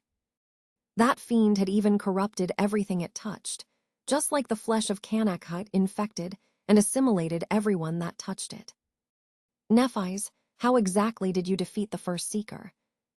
Having failed to keep the great titan away from the island, Nephis streaked across the sky and landed gracefully nearby, sliding back on wet stone before coming to a halt just a few meters away from Sunny. Her voice sounded a little concerned when she spoke. That thing, well, I blew up the city. She raised the blessing, preparing to resume her relentless assault on the distressing titan. That didn't kill her, though, so I blew up the city some more, and after that I burned all that remained. She had already unleashed the wrath of her flames upon the flesh of Kanak, and it did not help, even though the power she wielded now was incomparably greater than it had been in the tomb of Ariel. Still, the answer was typical. No, really. How did a woman whose go-to strategy was, if you can attack something up, why bother coming up with anything else? Become the ruler of humanity. Oh, right. It was because Sunny, Cassie, and Nephis had schemed and plotted for years to put her on the throne. And also because blowing things up was an effective strategy in a surprising number of situations. But sadly, not this situation. Sunny gritted his teeth. That doesn't seem to be working, though. Nephis glanced at the towering figure of the flesh of Canak calmly, then nodded. And that is not our only problem, either. She looked past the great Titan. Out there, the eternal city was slowly coming undone. The invisible dome that had protected it for thousands of years was unraveling, and the black depths of the storm sea were rushing into the breaches, eager to reclaim their prize. The edges of the vast ruin had already been crushed and consumed by water, which stood like a dark wall in the distance. Closer to the palace island, hexagonal pillars stood here and there, with new ones appearing every few seconds. Some of the islands were completely destroyed, some had been fractured or pierced. The wharf had been obliterated. The lighthouse still stood somehow, even if it had been submerged in water. Just then, another pillar descended from the broken dome, devastating the clock tower, this time forever. The final devastation was slowly converging on the heart of the eternal city, which meant that they did not have a lot of time left, even if the flesh of Canak did not swallow them soon. Nephis spared Sunny a brief look. How much longer do you need? Her tone was even, but he could tell that she was eager to reclaim Nightwa. Elkur for the benefit of humanity, too. After all, the fate of humanity was not only her direct, but also personal responsibility. Sunny grimaced. A bit longer. Nephis lingered for a split second, then nodded. Then we hold that thing back for as long as we must. With that, she ignited her soul, burning through it to unleash a blinding white inferno. The names escaped from her lips, shaping the world according to her will. This time, it was Sunny who manifested a pair of black wings and soared into the air. The sky was crumbling upon the ruins of the eternal city, and in its heart, a grotesque red infection was spreading like a vast tumor. It felt like the world was coming to an end. Let's make it a happy end, then. A towering wall of white flames rose across the northern reaches of the palace island, cutting off the advance of the spreading mass of flesh. The avalanche of bleeding tissue fell into the fire and burned, turning to ash, then grew again and burned again, disappearing into the immolating crucible. The fractured ground turned incandescent and then melted, becoming a sea of lava. It flowed into the lake, producing billowing clouds of searing steam. High above, Sunny opened the gate of shadow once again and summoned the ancient darkness of the realm of death into his hand. He manifested it into a long javelin, making it as heavy as he could. Heavy enough that even his supreme strength was barely enough to hold it. Then, he raised his hand and threw the javelin down with all his might. No tricks, no clever enchantments. Just inconceivable weight and pure kinetic force. The black javelin fell like a dark meteor and pierced the shoulder of the great Titan, impacting it with so much force that the huge nightmare creature staggered and was pushed to the ground. Its shoulder joint exploded, erased from existence, and one of its limbs was separated from the great mass of slithering flesh. The entire island quaked, a vast swath of it sliding into the boiling lake.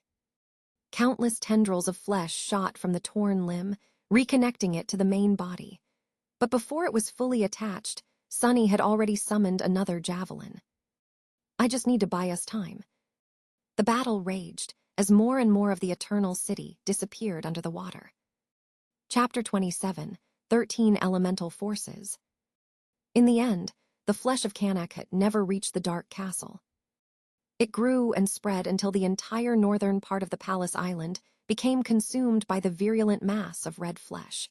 Sunny could easily imagine that harrowing Red Sea expanding endlessly, swallowing entire cities, kingdoms, and realms, metastasizing until the entire world and all the living creatures inhabiting it became nothing but one endless, dreadful expanse of undulating flesh.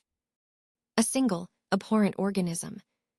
But that was not meant to be, because a towering wall of immolating white flame ignited in the great Titan's path like a sacred barrier. No matter how much the harrowing mass of bleeding flesh grew, no matter how hungrily it reached forward, its tendrils were burned and incinerated, becoming nothing but ash. It was a primal, elemental conflict between two titans of an equal rank. Nephis stood motionlessly behind the wall of fire, looking forward with a dispassionate expression on her beautiful face. Her calm gray eyes were cold and firm, shining with the pure white radiance of incandescent flame, and the scathing, dreadful agony of being burned alive. Behind the emotionless mask, however, a storm of furious passions fueled her fire. The sea of red flesh could not pass the wall of white flames, but the flames could not spread and consume the Red Sea either. The two titanic forces were at a stalemate. Meanwhile, the main vessel of the great Titan, a hideous, bestial colossus of bleeding flesh, was struggling to advance deeper inland. Its attempts were thwarted by Sunny, who unleashed a hail of devastating javelins from the dark expanse of the crumbling sky, all aimed at the joints and tendons of the detestable creature.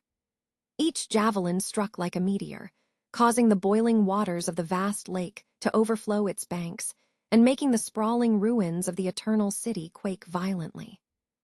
His aim was true, striking the flesh of Kanakhet in the precise points that, if damaged, would slow the Titan down the most. In retaliation, the gargantuan nightmare creature unleashed a vile forest of towering tendrils to pursue Sunny across the sky, forcing him to play a fatal game of cat and mouse across the collapsing firmament. The battle of three titans was truly terrifying, unfolding like a world-ending calamity in the heart of the dying city. No, actually, isn't it the battle of four titans? Serpent participated too. And naturally, there was Nightmare as well. The battle had gone badly for Sunny and Nephis at first. They had barely managed to hold ground, gritting their teeth and refusing to be pushed back. He was even forced to consider the worst-case scenario, abandoning Nightwalker and retreating to save themselves. But then, slowly, the dream curse started to take hold. It was difficult to notice at first, the effects barely noticeable. But as Sunny and Nephis stubbornly continued to resist the flesh of Kanakhet, they felt their enemy slowly growing unfocused. The speed with which the red flesh spread diminished a little, and the movements of the titanic abomination grew faintly sluggish. And as they stood their ground some more, the difference slowly became more pronounced, until it was easily noticeable. The flesh of Kanakhet was weakened by the curse, which allowed the dream curse to take root in its consciousness faster, which, in turn, made it weaker still. Contained by Nephis' flame and undermined by an insidious synergy of Sunny's powers, the great Titan fell into a vicious cycle, and once it did, there was no escape. The gargantuan nightmare creature, which had been slowly advancing south, became completely immobilized by the devastating rain of black javelins.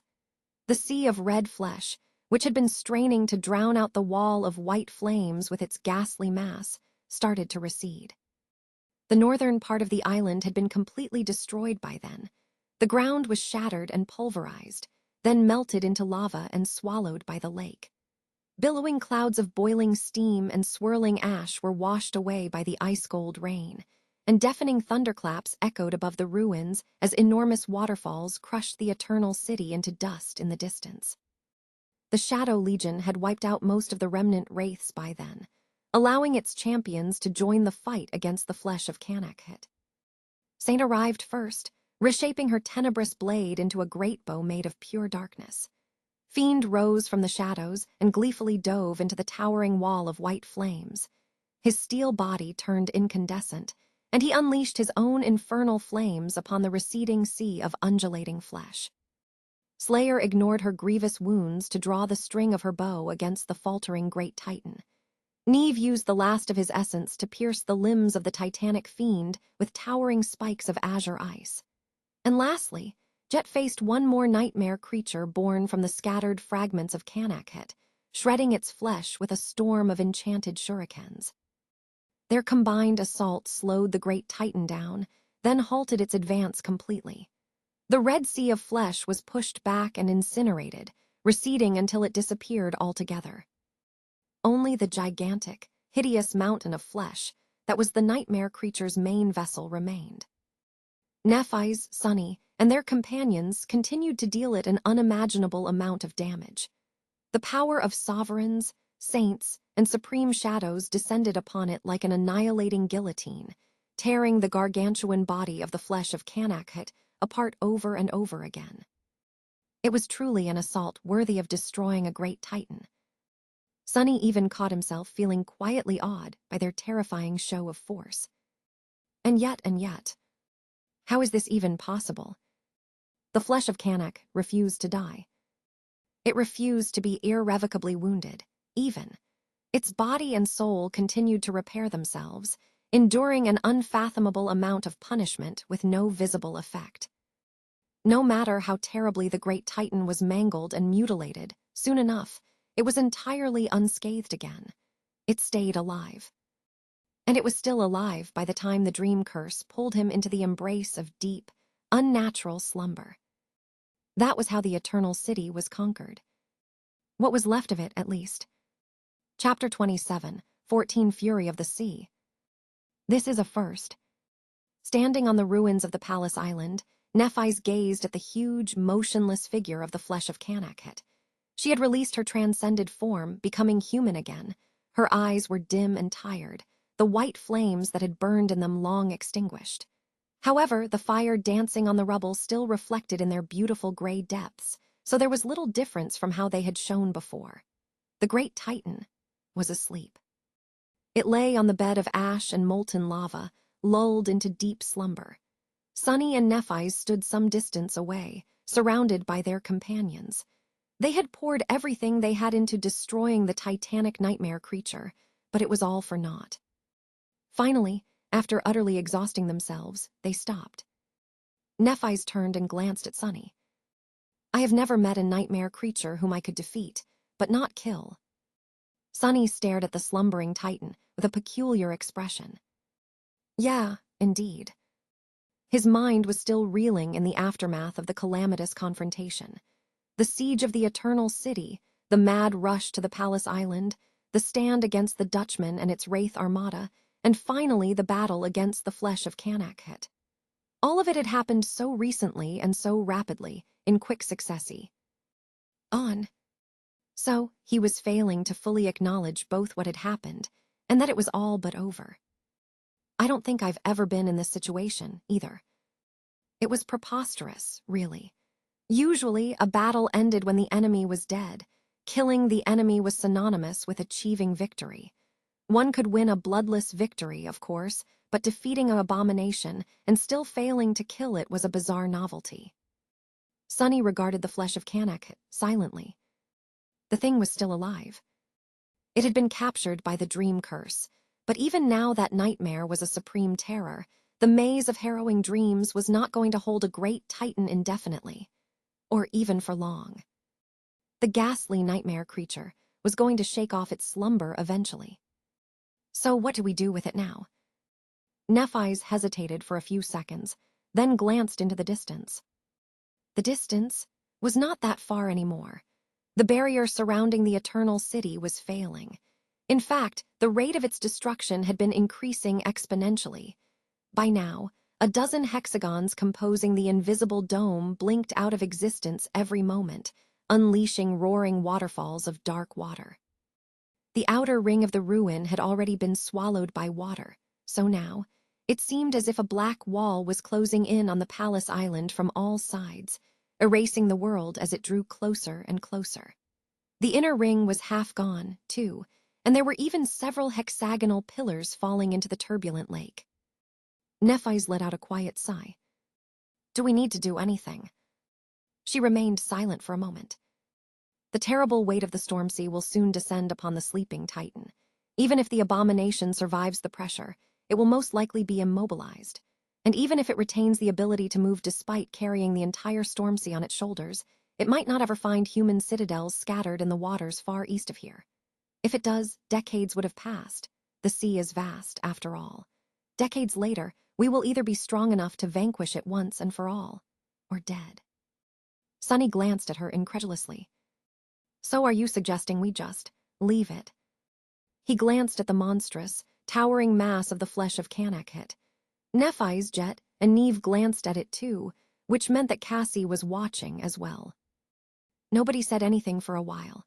Eventually, it was Nightmare who broke the silence, letting out a quiet snort and glaring at the mountain of bleeding flesh with smoldering hatred. Nephis and Sunny did not react, and Jet remained her usual self, too. However, Neve and Fiend could not help but shiver at the sound of the harrowing Destrier's voice. Considering that Fiend was dozens of meters tall, that was quite the sight. Sunny shook his head. I guess that is. His voice was drowned out by the ferocious roar of rushing water. High above them, several vast swaths of the dome vanished at the same time, and innumerable tons of foaming water plummeted down from great height. The world shook when the water reached the ruins, devastating the islands closest to the lake and erasing the southern end of the palace island from existence. This time, the damage was not limited to those islands alone. The very foundation of the Eternal City seemed to have reached its limit, fracturing with a deafening noise. Several of the remaining islands crumbled and collapsed into the seething canals, revealing where the enormous fractures were hidden. Those fractures spread outward from the point of failure, and most of them converged on the Palace Island. The Palace Island crumbled as well. Crap. Suddenly, Sunny realized that the flesh of Kanakhet was not the real problem. The Great Titan had been defeated, so even if they failed to slay it, that was all in the past. The current peril facing them was the Eternal City itself. Having broken it, they now had to survive its destruction. The decision on how to deal with the flesh of Kanakhet had been made for them. It's time to escape. As the ground opened beneath their feet, Nephis summoned her wings again. Sunny grabbed Jet and Neve, pulling them through the shadows. A moment later, they appeared on the walls of the dark castle. It was leaning heavily to the side, perched precariously on the edge of a deep chasm. Far below, the dark expanse of the deep fracture was quickly filling up with foaming water. Ignoring it, Sunny pushed his companions toward the graceful silhouette of the chain breaker. He forced out a smile, then grinned earnestly. My fellow treasure hunters, I hereby announce the completion of the Eternal City expedition. It was a resounding success. Thank you for joining me on this fun and mildly amusing adventure. You both performed admirably.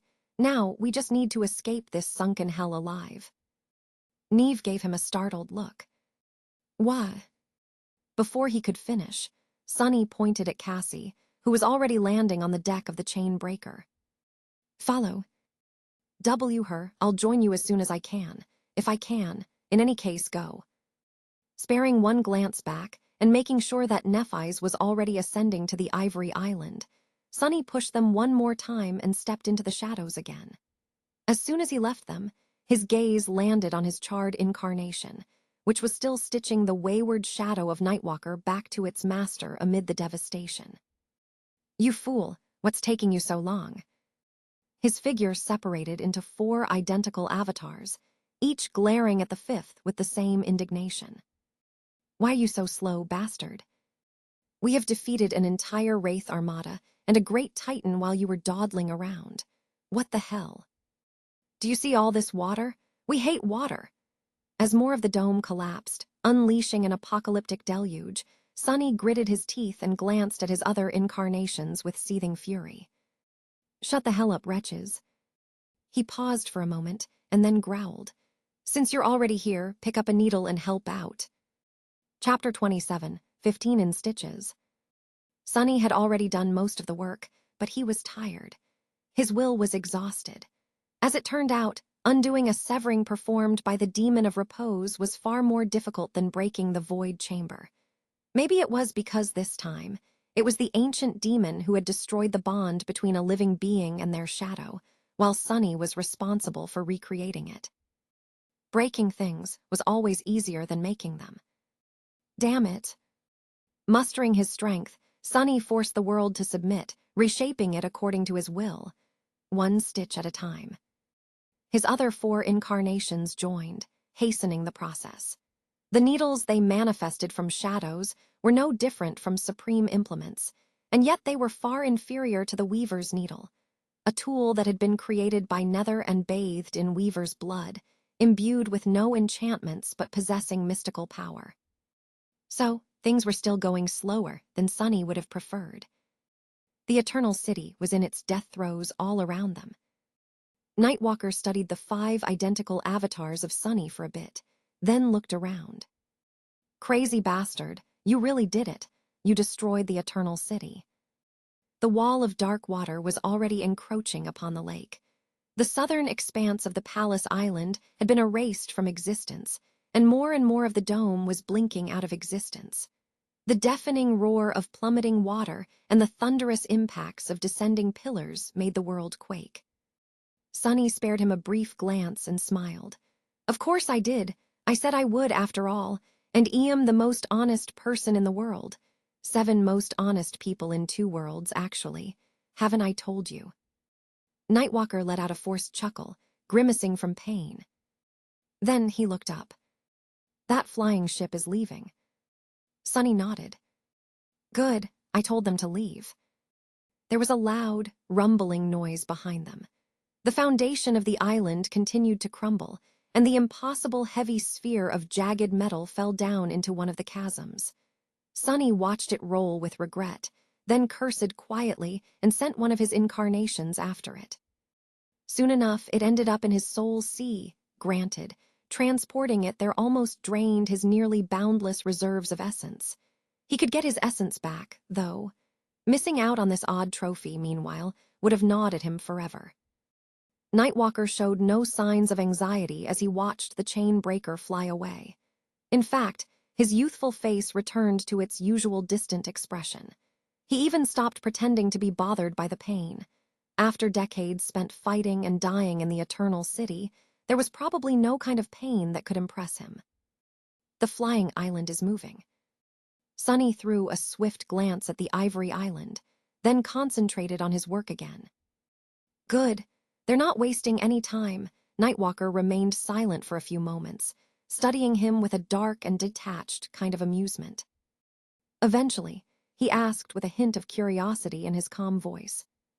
Why are you trying so hard? Sunny halted for a brief moment, then continued to stitch. Haven't I told you? It's because I am desperate. His voice was hoarse and somber. You might not know it because you've been stuck here for decades, but the world is coming undone. The dream realm is in the process of consuming Earth, and the fallen deities of that cursed world are stirring. Cursed nightmare creatures, unholy nightmare creatures, and countless nightmare creatures of lesser rank as well. All of them are going to wash over the human enclaves like a tide before too long. Sunny made another stitch. So even if we manage to resettle humanity before the world ends, it will still end up being wiped out sooner rather than later, unless it gives birth to new gods, which means that some of us will have to challenge the 5th nightmare. The 6th nightmare as well, which means the strongest CH. Ampions of humanity will either die inside the seeds or be gone for a long time, including me. Oh. Sunny almost froze. So what's how it is? I see. While saying those words, he suddenly realized something. It was the fact that he had not hesitated to include himself among those who would challenge the nightmares. He had been struggling with the decision to return to the cruel embrace of the nightmare spell for the longest time. But somewhere along the way, perhaps in the frigid expanse of Ariel's game, maybe on the grimy streets of Mirage City, or possibly even here, in the sunken hell of repose, he seemed to have already made that decision without even realizing it. Sunny had already decided to reclaim his fate, to be bound by fate once again. Only, this time, nobody was putting him in chains. Instead, he was making a choice to accept them, which, maybe, made all the difference. He was choosing duty over freedom, trust over independence, responsibility over self-interest. He did not want to be forgotten anymore. He did not want to be an orphaned shadow anymore. It was a terrible thing, after all, for a shadow to walk around with nothing to cast it. Well, something like that. Sunny smiled bitterly, remained silent for a few moments, and then looked at the dome above them. The world is not that different from the Eternal City. It's falling apart. He pointed to one of the remaining hexagons. That's me. His finger moved slightly. That's Nephis, Cassie, Jet, Effie, Kai, Morgan, Sation and her sisters, the House of Night, Saint Tyrus and Saint Roan, Wake of Ruin, and countless more, but not that many in the end. Sunny looked at Nightwalker solemnly. So if I can get one more hexagon, and a stellar one at that, you can be damn sure that I'll get it. Now shut up and let me work. The hexagon he had pointed to vanished just then, unleashing another pillar of water that landed on the palace island and making its shores crumble. A few more disappeared as well, and the wall of dark water swallowed the outer reaches of the lake. Nightwalker coughed. All right, I think I get it, but aren't we cutting it a little bit too close? Sunny grinned. What seems to be the problem? You can fold space and I can outright walk between shadows. Oh, I can also fly. One I'm sure will make it. Just then, the radiant rift of the dream gate split the dark sky in front of the ivory island. And at the same moment, Sunny made the last stitch. Sunny lowered his hands slowly and saw the shadow of Nightwalker remaining in place, flawlessly attached to his figure. Looking at the former immortal, Sunny smiled. Look, I've granted you death, Nightwalker, so now would be a great time to run. Chapter 27, 16 Grand Escape. The Eternal City, which had been vast and sprawling, had shrunk to a narrow swath of the lake and the shattered remains of the palace island. The palace itself was gone, and the Eternal City was not eternal anymore. Neither name fit now. The ornate buildings, the vast groves of silver trees, and the splendid plazas had been turned to rubble by the crushing, then turned to dust and washed away by the ferocious descent of the storm sea. Only the unblemished surface of dark glass remained, stretching into infinity. And the radiant lighthouse that still shone brilliantly despite being submerged in water. Sunny doubted that anyone would ever reach it again. But then again, the future was unpredictable. The remains of the dome were collapsing. There were mere minutes left before it vanished completely. Seconds, possibly. So he had to hurry. As soon as the last stitch was made, the 5 incarnations of Sunny fused into one. He had already dismissed his shadows. The colossal figure of the puppeteer was gone from its perch atop the dark castle, and the dark castle itself was gone as well. The Shadow Legion had retreated back into the vast, lightless expanse of his soul. All that remained was to get to the Ivory Island before it dove into the Dream Gate. Looking up, Sunny took a single step and emerged from the shadows of the Tower of Hope. At the same time, Nightwalker took a single step across folded space and appeared on the emerald grass beside him. The legendary founder of the House of Night glanced around with a detached expression and asked in an even tone, "What is this place, exactly?" Sunny looked at the skull of the dead dragon that stared at them with empty eye sockets. Ivory Tower. This one was built by a different demon. The chain breaker was already resting on the placid waters of the small lake. Beyond it, the pristine white abyss of the Dream Gate was drawing closer and closer, slowly obscuring the devastated Eternal City.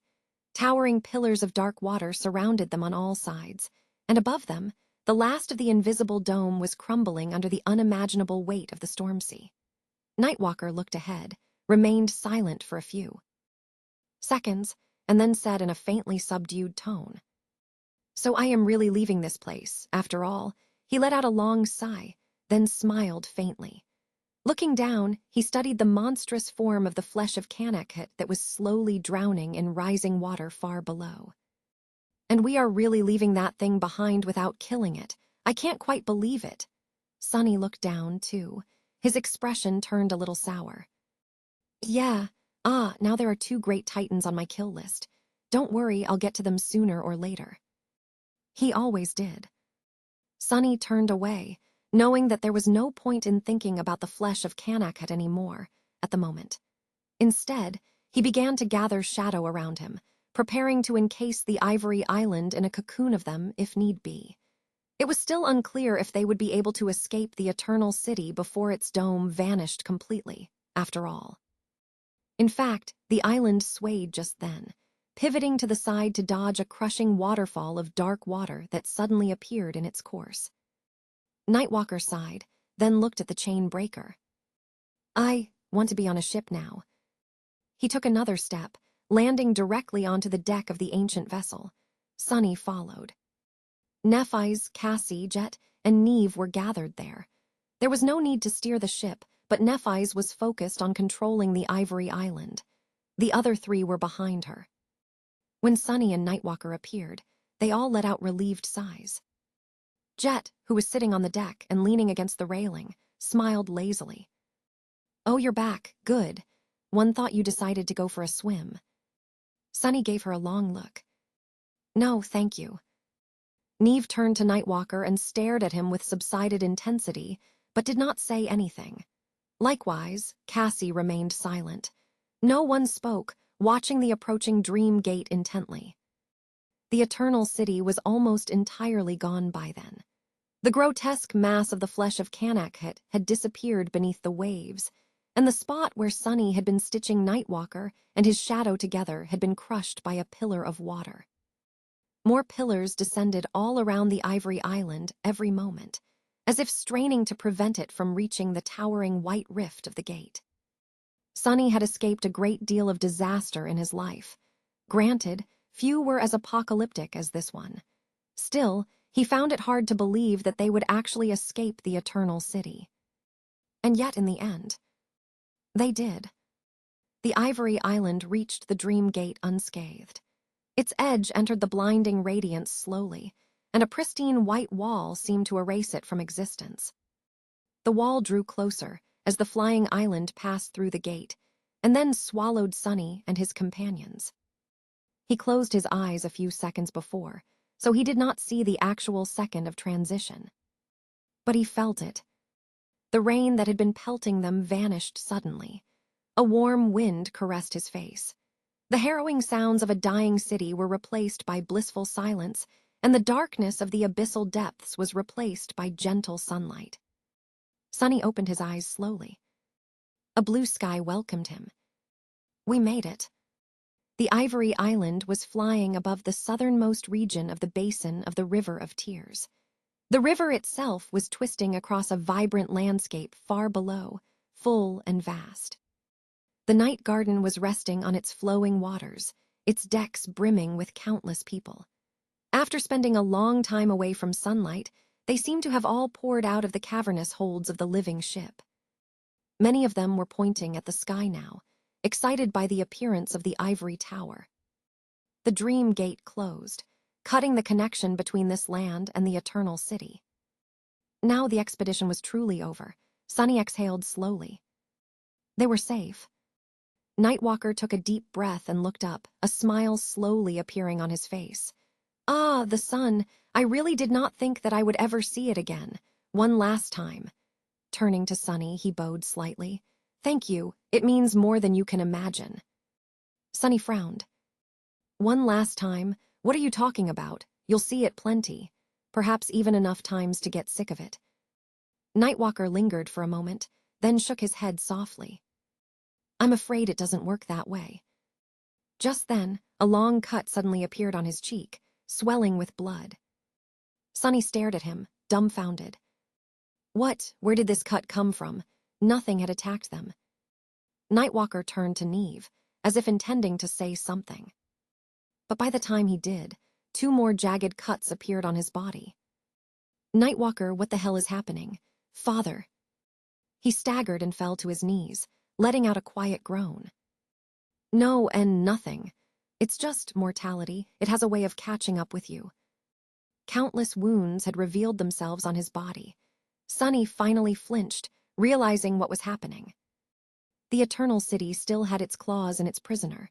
Nightwalker might have reclaimed his shadow, and they might have escaped, but that did not erase the past. So every wound he had received over the decades was catching up to him now. Art! His bones cracked with a terrible sound, and his flesh was split open. He was dying. He was going to die 1,000 times over, until there was nothing left of him except scattered fragments of bone and a sea of spilled blood. Ah, it's been a pleasure. I always thought I'd die on the deck of a ship. Sunny stood there, frozen. No, it can't be. Not after everything I've done. Luckily, Nephis was not frozen at all. Appearing near Nightwalker, she placed her hands on his shoulders and looked down. Do not die on this ship, though. A soft radiance suffused her skin, and the terrible wounds on Nightwalker's body began to heal. And new ones appeared to replace them. His body was mangled, mutilated, and destroyed. His skin was flayed, and his flesh was torn. His limbs were ripped or severed, and his eyes were gouged out. No matter how used to pain Nightwalker was, he couldn't help but scream. However, Neph's flames healed him at the same rate as he was being destroyed and shredded by the blades of postponed death. In the end, Nightwalker's body was entirely torn apart. And yet, Nephis' flame healed that damage too. Come on, come on. Sonny did not notice when he had held his breath. Who was going to win? The laws of the world, or Nephis? Naturally. In the end, Nephis won. Nightwalker survived. He escaped the Eternal City at long last, and so did the rest of them with him. Chapter 27, 17 Ruin Raider.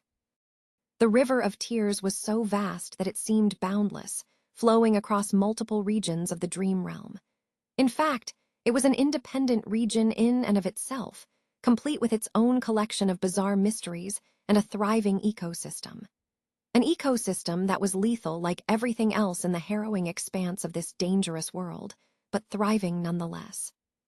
The vast river was born from the great waterfall of the Moonriver Plain, the Weeping Goddess, while its estuary was all the way in the south, on the misty shores of the Stormsea. It used to serve as a great waterway connecting the citadel cities of the Song Domain, and now that those cities were rapidly expanding, its vital role had only become more important. Just like the caravans of the warrior merchants of the East, the stronghold ships of the West were what made the scattered cities in the basin of the River of Tears a civilization. The scarred, huge, heavily armored vessels carried goods, resources, people, and information across the perilous waters. None was as fearsome and majestic as the huge ship that was sailing on the River of Tears at the moment, however.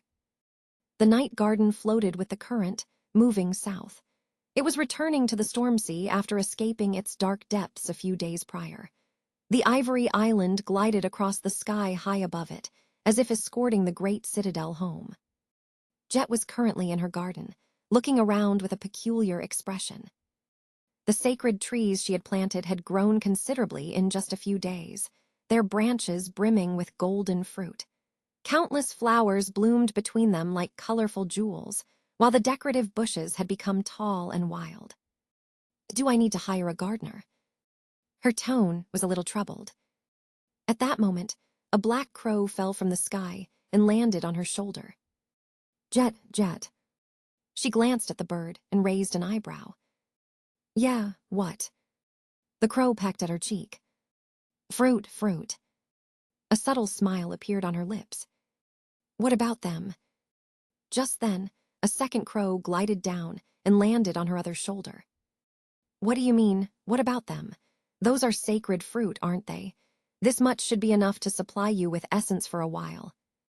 Arg, damn it, what the hell? Jet flinched and reeled away, knocking the second crow of her shoulder. The crow was sent tumbling through the air, collided against the trunk of a tree, and fell to the ground pathetically. There, it turned into a young man with pale skin and raven-black hair, sitting on the ground and comfortably leaning against the tree. Sonny grinned. What's up with that reaction? Jet stared at him with wide eyes. Since when? Actually, forget it, never mind.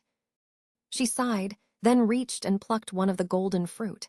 Walking over to Sonny, she sat near him and took a juicy bite.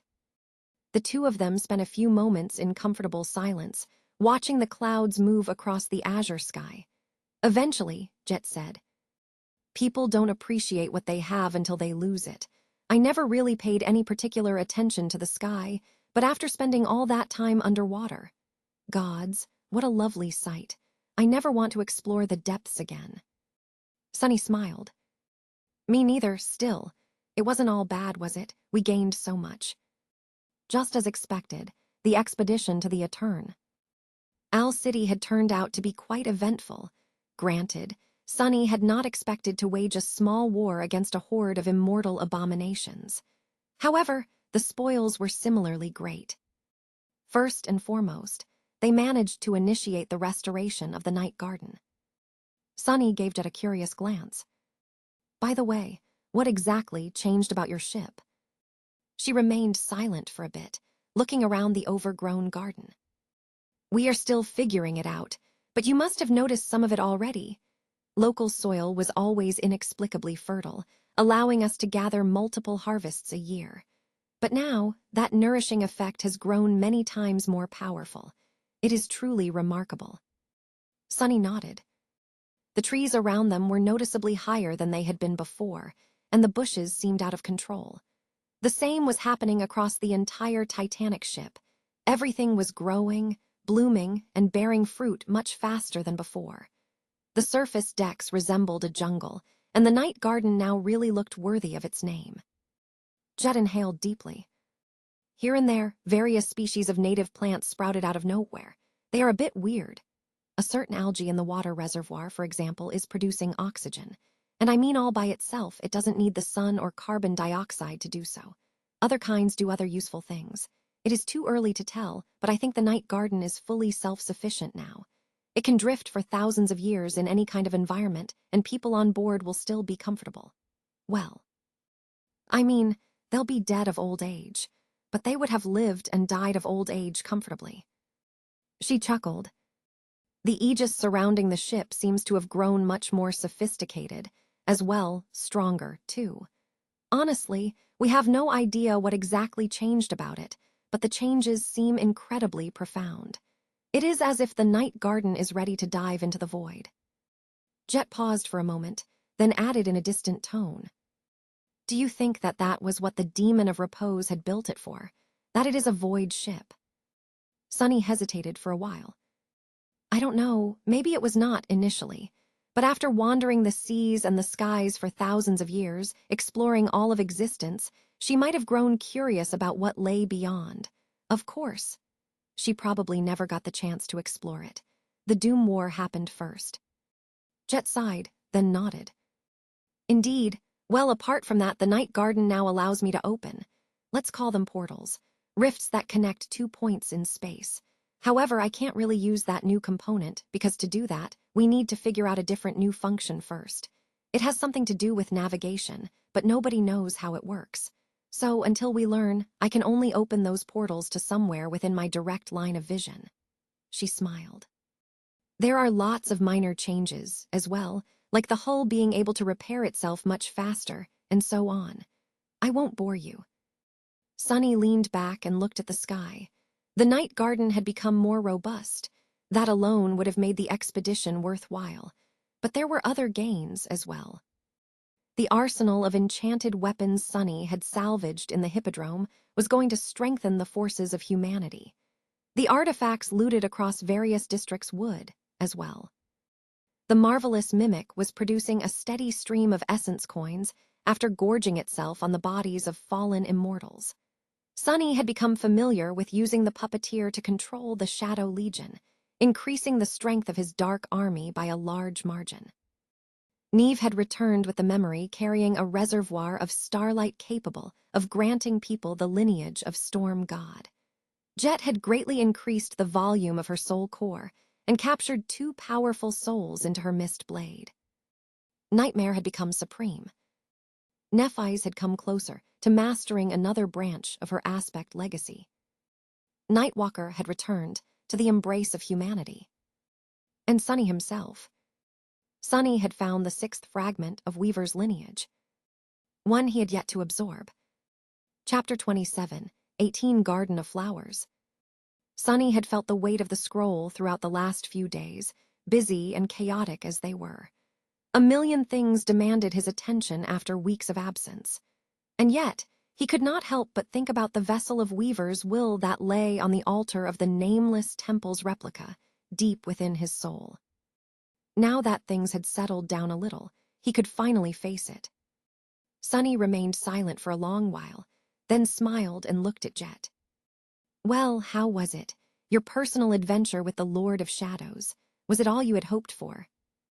Jet chuckled, her icy blue eyes narrowing a little. Oh, it was. Unforgettable. Effie and Kai weren't lying. She fell silent for a moment, then added with a shrug. Granted, it was far less educational than I had thought it would be. I do not feel like I've learned something. It fee. LS more like, I passed an exam. Sonny scratched the tip of his nose. Well, I wouldn't know. I don't think I ever took a single exam in my entire life. I wouldn't presume to have what it takes to teach the infamous Soul Reaper Jet a lesson, either. Jet smiled, then looked away. What about you? Sonny raised an eyebrow. Me, what about me? She looked at him and shrugged. You said that these excursions were to prepare us for the fourth nightmare, but to me, it seemed like you were searching for answers of your own. So, have you found them? Sonny stared at her for a few seconds, then turned away with a quiet chuckle. Perceptive as always. As it happens, yes, I somehow stumbled on the answer I had been looking for ever since becoming a saint. Maybe even longer. Thank you for that, by the way. Why was it that every time he was in dire need of advice, Jet was right there to share some hard-earned wisdom with him? Sonny really did not know how to thank her. But then again, she wouldn't know or remember what it was that he was thanking her for, so there was no point. For now. Oh. Sonny remained motionless for a little while, basking in the realization that he had already started to regard her inability to remember him as a temporary affliction. One that would be cured soon, no less. The same went for everybody else. It was as if he finally saw light at the end of the tunnel. Jet smiled and rose from the ground. Lamb, not sure what I did, but I am glad that it helped. We outskirt rats should stick together, right? There's not a lot of us left, after all, and since the outskirts are more or less gone, there will never be more. We're a dying breed. She glanced at him with a deadpan expression, then added, well, in our case, I guess we're a dead breed, but whatever. With that, she chuckled and headed away. Come find me again if you ever need a hand, Lord of Shadows, raising hell with you. It felt strangely enjoyable, like that is how things are supposed to be. Sonny watched her go with a distant expression. When she was gone, he looked down. Right. Jet always joked about being dead, but at the moment, she seemed like the most alive person he had ever known. How things are supposed to be. Sonny remained in the garden for a while longer, looking at the grass and contemplating silently. The weight of the future was pressing down on his shoulders heavily. But luckily, his shoulders were quite strong. Why do I feel so anxious? Everything was happening on schedule, but somehow, he felt like they were running out of time. It was an ominous sensation. In the end, he sighed and outstretched a hand. A few seconds later, an ancient silk scroll appeared on it, emanating a subdued but terrifying sense of unrestrained power. Despite having been hidden in the heart of a star for thousands of years, it was completely intact, with not a single burn marring its smooth surface. The spider silk was woven so finely that touching it with his mortal hand felt like sacrilege. Sonny remained motionless for a while, then sighed and slowly unfurled the scroll.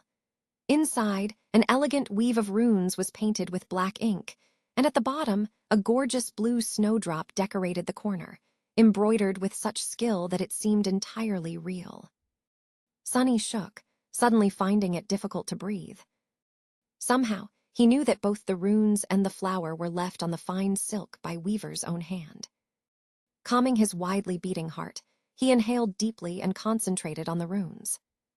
He did not know what to expect, but whatever message Weaver had left, it was bound to be important. Or nebulous and mystifying, he was going to know soon. The runes read, Weaver was the first one to be born, and Rhyme was the first one to die. Broken and shattered, she succumbed to harrowing wounds and found herself in the embrace of Shadow. And there, in the darkness, Shadow offered her solace. Rest well now, child, whispered the darkness. Your torment is over. Stay here with me, unhurt and at peace. But Rhyme refused. Your world is too dark. It is too quiet and hollow. Out there are vast oceans, boundless heavens, and flowers that bloom in the light. Want to swim in the oceans and conquer the heavens. Want to explore all of existence and gather all flowers, to bask in the beauty and enjoy pleasant scents. The flowers are bristling with thorns, pleaded the darkness. The oceans are cold and the heavens are empty. Your life was short and brutal, and now it has come to an end. Stay with me, child. Do not refuse my embrace. But Rhyme laughed. The thorns are what make flowers beautiful. Cold is what makes warmth desirable. An end paves the way for a new beginning. Even if I can find peace in your arms, Shadow, I want to leave. I want to live, no matter how much it might hurt. The voice of the darkness grew cold then, turning into a terrible hiss. But you are Min. Now, child, you belong to the shadows. Lamb death, and no one escapes death. Not even a foolish spirit like you. It was then that darkness became her chain, and solace became her collar. Peace became a prison. Time flowed, and the world slowly changed. Only silence remained the same. Shadow refused to let Rhyme go. So, in the end, she shattered the walls of his realm and escaped into the light. That was how the demon of repose, who had been the first one to die, became the first one to escape death as well. Sunny stared at the runes, drawn into their meaning. Rhyme, the demon of repose, so she was the one who had escaped the shadow realm. As expected of a demon, the relationship between her and Shadow God was strangely ambiguous. It was very interesting, too. All of it was terribly interesting. However, where the hell is my lineage? Why would Weaver leave behind noting but a strange fable on the silk scroll? Frowning, Sunny brushed his hand across the runes. And there, almost by accident, he sensed a subtle irregularity. It was so minor that anyone else would have missed it. But Sunny's fingers had been unnaturally sensitive ever since he assimilated bone weave, so he felt the difference in the weave of the silk under a short set of runes. Oh, just 3 words. Sunny traced them with his fingers. A new beginning. And as he did, it was as if a nebulous voice resounded in his ears, making him shudder. He froze, realizing what this hidden message was. It was the will of Weaver, the demon of fate, woven into the ancient scroll by their hand. Once Sunny realized it, the remnant will of the treacherous demons surged, reshaping the world to match it. In the reshaped world, his own will was different from before. He had absorbed the spirit weave. Wow, I didn't even pass out this time. Just as Sunny thought that, a wave of indescribable agony washed over him like a tide. Chapter 27, 19 The Incredible Adventures and Astonishing Deeds of Heroic Dreamer Sunless and His Intrepid Disciples. Abridged, Volume X.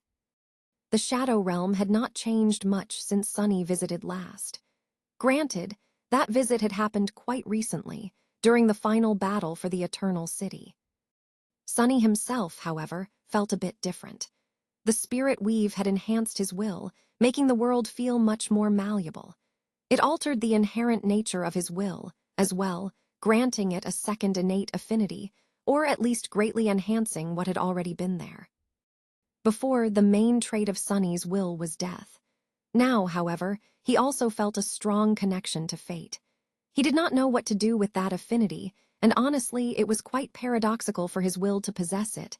After all, he was a fateless being. Fateless, masterless, sunless. Sunny's whole existence seemed to be built around the absence of things. Perhaps that was why he found the vast, silent, empty expanse of the shadow realm so soothing. Walking across the obsidian dust and enjoying the silver radiance of the distant essence storms, he inhaled the cold air deeply. Still, I've done well for myself. As someone who had been deprived of so many things, Sunny sure managed to achieve a great deal. He was a supreme titan, the ruler of the Forgotten Shore, the lord of the Dark City, the commander of the Shadow Legion. He was also incredibly wealthy, highly accomplished in various fields, and very difficult to kill. There was someone far more difficult to kill nearby, though. Reaching the graveyard of serpents, Sunny walked over to the spot where the broken figure of Yuri's used to rest against the ancient bone. Strangely enough, the talking skeleton was nowhere to be seen. There were, however, traces left in the dust. Sunny followed them. He found Yuri's a dozen kilometers away, laying listlessly at the bottom of a tall hill. The skeleton seemed to have crawled his way here, tried to climb the hill, and rolled back quite a number of times. Now, his empty eye sockets were staring at the dark sky expressionlessly. Clicking his tongue, Sunny sat on the dust nearby. "Where were you going?" Yuri's remained silent for so long that Sunny began to suspect that he had really managed to die. However, eventually, the creaky voice resounded from the depths of the cracked skull. "My, oh my, I assumed you would never come back, boy, so I took matters into my own hands." He paused and then added, "I had to take them into my hands because my legs are broken. I can't really move my feet." The skeleton laughed at his own joke, his jaw making loud clacking noises. Sunny observed him with a faint smile. "Oh, right, I remember. You wanted to reach the heart of the shadow realm, to die properly before time catches up with you and you turn into a mad beast."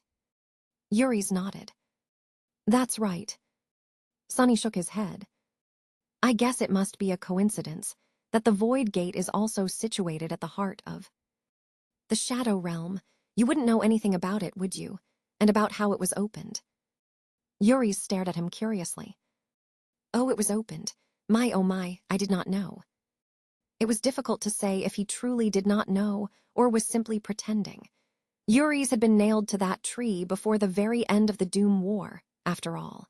So, he would have been hanging on it powerlessly by the time the demons decided to pull their last gamble. Nether, Hope, Ariel, Mirage, and Rhyme.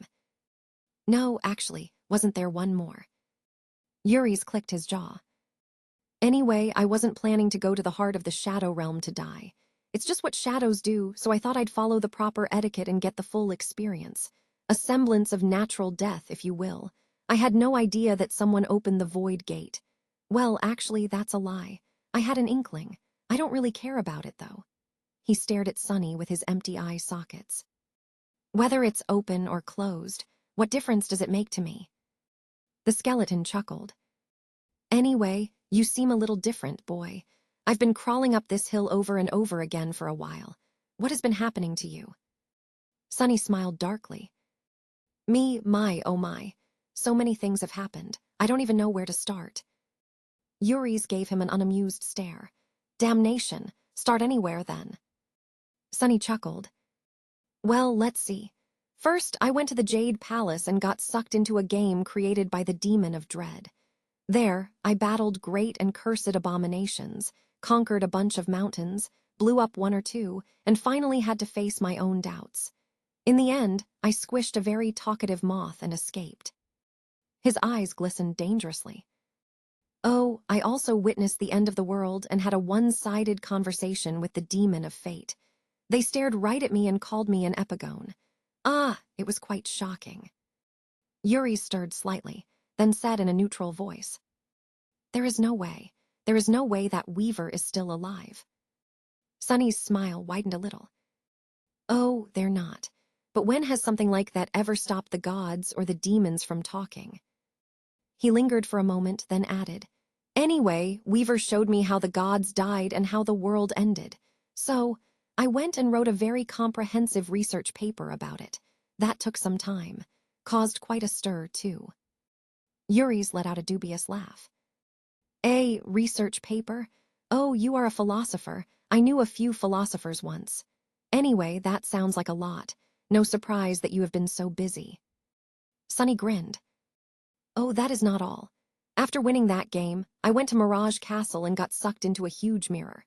There was an entire city hidden in that mirror, actually, and I had a swell time there.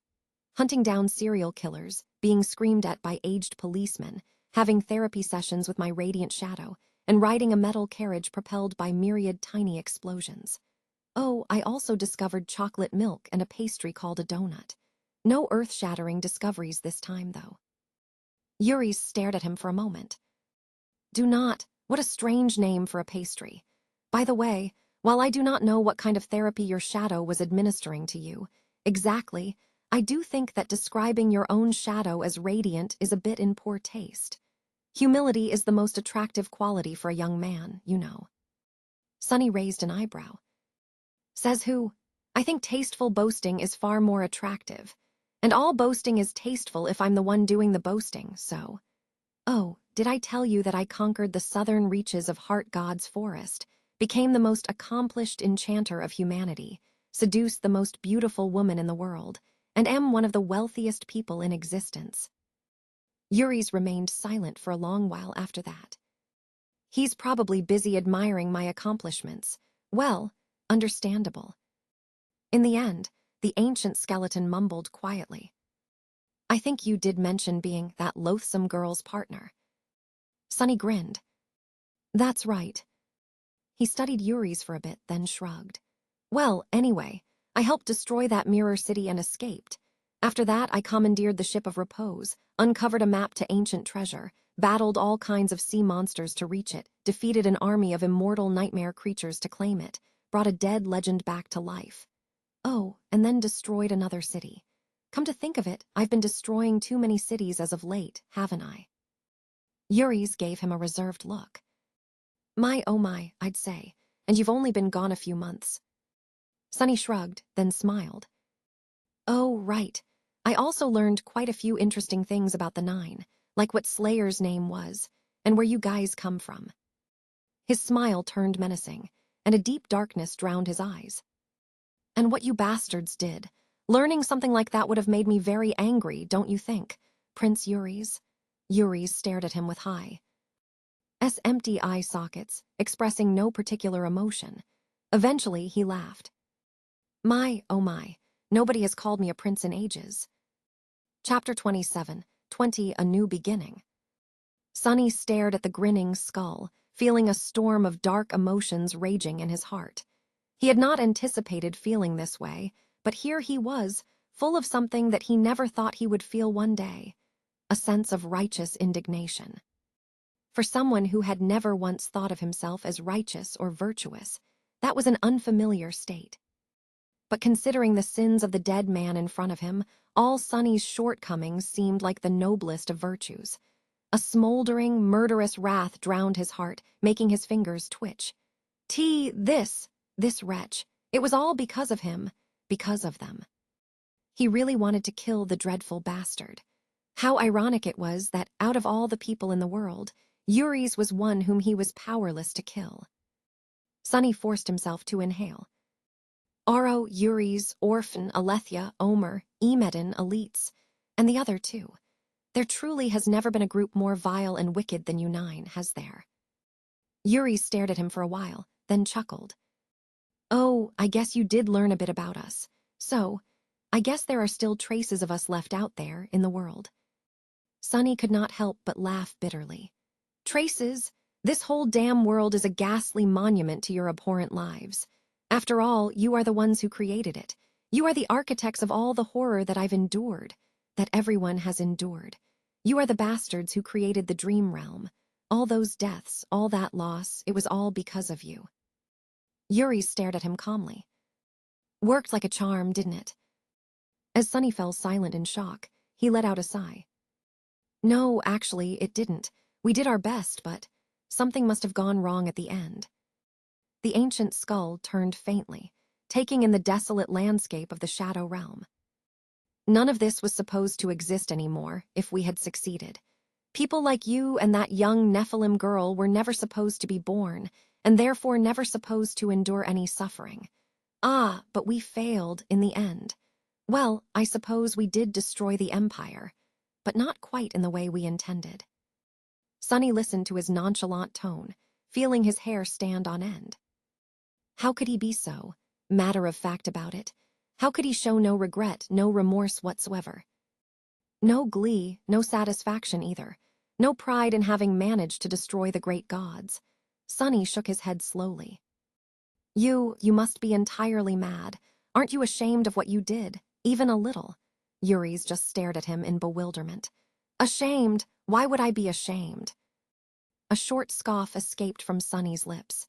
Because what you did was monstrous. Because what you did was unconscionable. Because you wiped out myriad innocent lives. Women, children, the elderly. Those who had nothing to do with your damn realm and the damn empire. You doomed everyone. Yuri's remained silent for a while. Eventually, he said in his creaky voice, "Wouldn't you?" Sonny gaped at him, shocked and outraged by the question. "Naturally not." The skeleton chuckled. "That is a failure of imagination on your part, boy. You are far more heartless and wicked than we have ever been, so I think you'd have done worse. Just imagine. Imagine it honestly." Yuri stared into his eyes. "Everyone you cherish, everyone you know, everyone you have ever passed on the street or seen from afar. Your lover, your child, your siblings, your friends, and your comrades. People who depend on you and look up to you. People who despise you as well. Your teachers, your neighbors, your idols, your priests." His voice turned darker. "All slaughtered, mutilated, enslaved, and stolen away to serve the murderers and abusers for what little remains of their lives in vicious indignity. The graves of your parents desecrated, the home you built for yourself burned to the ground. The culture that nurtured you destroyed, and even the language you speak erased. Until everything and everyone you ever knew is gone. Trampled, drowned in malice, and brutalized." The ancient skeleton laughed quietly. "And the slavers, those who trampled and brutalized your everything, continuing their lives unpunished, prospering, even. Smug and satiated in their opulent homes, while those who enabled their barbarity are revered and worshipped everywhere under the sky. Why would you blame a slave for hating his slaver? Are you sure that you would have been in a forgiving mood, boy?" Sonny remained silent. What would he have done if Nephis, Rain, Cassie, Effie and her family, Kai, Jet, Aiko, Teacher Julius, the White Feather Clan, the survivors of the first irregular company, and everyone else he knew had been brutally killed? His gaze darkened. He might have killed a god or two as well. Still, he wouldn't have slaughtered innocent bystanders. He wanted to. Believe that he wouldn't. Pretty sure. Yuri's laughed. "Well then, let's hope that you'll never have to find out. As for me, I am at peace with the past." Sonny glanced at him darkly, then uttered through gritted teeth. "So what? No remorse? No regret? You don't regret destroying the world at all?" The skeleton remained silent for a while, then shrugged. "I don't know." Sonny's eyes widened. "You don't know. What kind of answer is that?" Iris stared at him expressionlessly. "I am quite old, you know. At the beginning, I remember being quite convinced of my mission. Oh my, I was a man of great conviction, and I even kept that conviction for the first few decades of hanging on that tree. I remember being full of glee while watching the world fall apart from under its branches." He chuckled. "But then eventually I went mad, and after that I came to regret my every choice and my every action. I wailed, cried, and begged for forgiveness. I think I cried for a century and begged for a century more. Then, I don't quite remember. But by the time I came to my senses, I was full of hatred and wicked joy. I celebrated the fact that I destroyed the world. I laughed and sang joyous songs, welcoming every new day in exhilaration. But eventually, I just stayed silent for an eternity. And by the end of it, I didn't really care either way." The skeleton clicked his jaw. "All of it happened so long ago, you know. SC, I don't know anymore.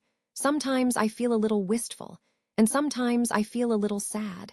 But mostly I don't feel much of anything at all, except, I pity you and that loathsome girl. You poor kids. You didn't do anything to deserve this." Sonny gritted his teeth. "I don't need your pity." He couldn't wrap his head around it, any of it. The fact that this man had destroyed the world, and the fact that he didn't particularly care about having destroyed the world as well. Yuri's just stared at him. "I wasn't offering." He fell silent for a while, then sighed and said in a neutral tone, "For what it's worth, I wish you luck. I hope that you do become gods, and that you build a new world on the ruins of the one I and my people destroyed. The gods I hated are dead, so I think it will be nice. A new beginning." His voice sounded sincere enough, but Sonny couldn't help but laugh bitterly. "A new beginning. Is this it then? Is this Weaver's will?" He felt like he was about to go mad. So he forced himself to calm down. He composed himself and steeled his resolve. With a sigh, Sunny rose from the ground and summoned Serpent. I guess all of this works out great for you, doesn't it, Euries? Now that I know the truth, Lamb more motivated than ever to kill you. And if I do become a god, I'll finally have enough power to actually do it. No matter what happens, you win. Euries stared at him with the same skeletal, eternal grin. I guess it does. My oh my, I must be a genius. Sunny exhaled slowly, then nodded. All right then. After all, I made a promise. I feel like I'll be busy for a while after this, so I'll try to kill you well today, Asterion. As he raised his sword, the ancient skeleton laughed. Huh, what did you say? Oh, that's peculiar, that's creepy. Just now I felt something trying to crawl into my head. How rude, how unpleasant. Not listening to his nonsense, Sunny brought the sword down. Far away, in a different world, night had enveloped a desolate plain. Ruins of an ancient city towered in the distance like a concrete jungle, and rusted corpses of grotesque war machines lay half-buried in the dry earth. The air was thick with invisible poison, and no mundane creature could survive this forsaken hell. Nevertheless, people had intruded upon the desolate plain this night. They were kneeling on the ground, their protective suits and flimsy vehicles covered by dust. Some had already died, but the rest were still looking up, at the silver disk of the distant moon, chanting a simple prayer. Asterion, Asterion, Asterion. One more fell to the ground. Asterion, Asterion. The indifferent moon looked down at them from the sky. Asterion. They had been praying for a long time. But tonight, their prayers were finally answered. A falling star suddenly streaked across the night sky, burning bright in the vast darkness. Its fiery halo grew brighter and brighter, falling as it left a trail of smoke in the air. Finally, a radiant meteor impacted the ground, causing a devastating explosion and a powerful earthquake. The praying people fell down, crying as they reached toward the crater joyously. Slowly, their voices grew quiet. Then, a hand appeared from the crater, and Ammon, wearing a torn, charred spacesuit, pulled himself over the edge. Rising to his feet, he took off his shattered helmet, closed his eyes, and inhaled the poisonous air with full chest. This was the first breath he had drawn in decades. A charmy. NG smile twisted his lips. Ah, good old Earth, it seems I have returned. For him, who was born in the dream realm, this was an alien world. But he was still glad to be back. End of part III, Voyage of the Night Garden. End of Volume 10, Dark Lord's Dreadful Travelogue.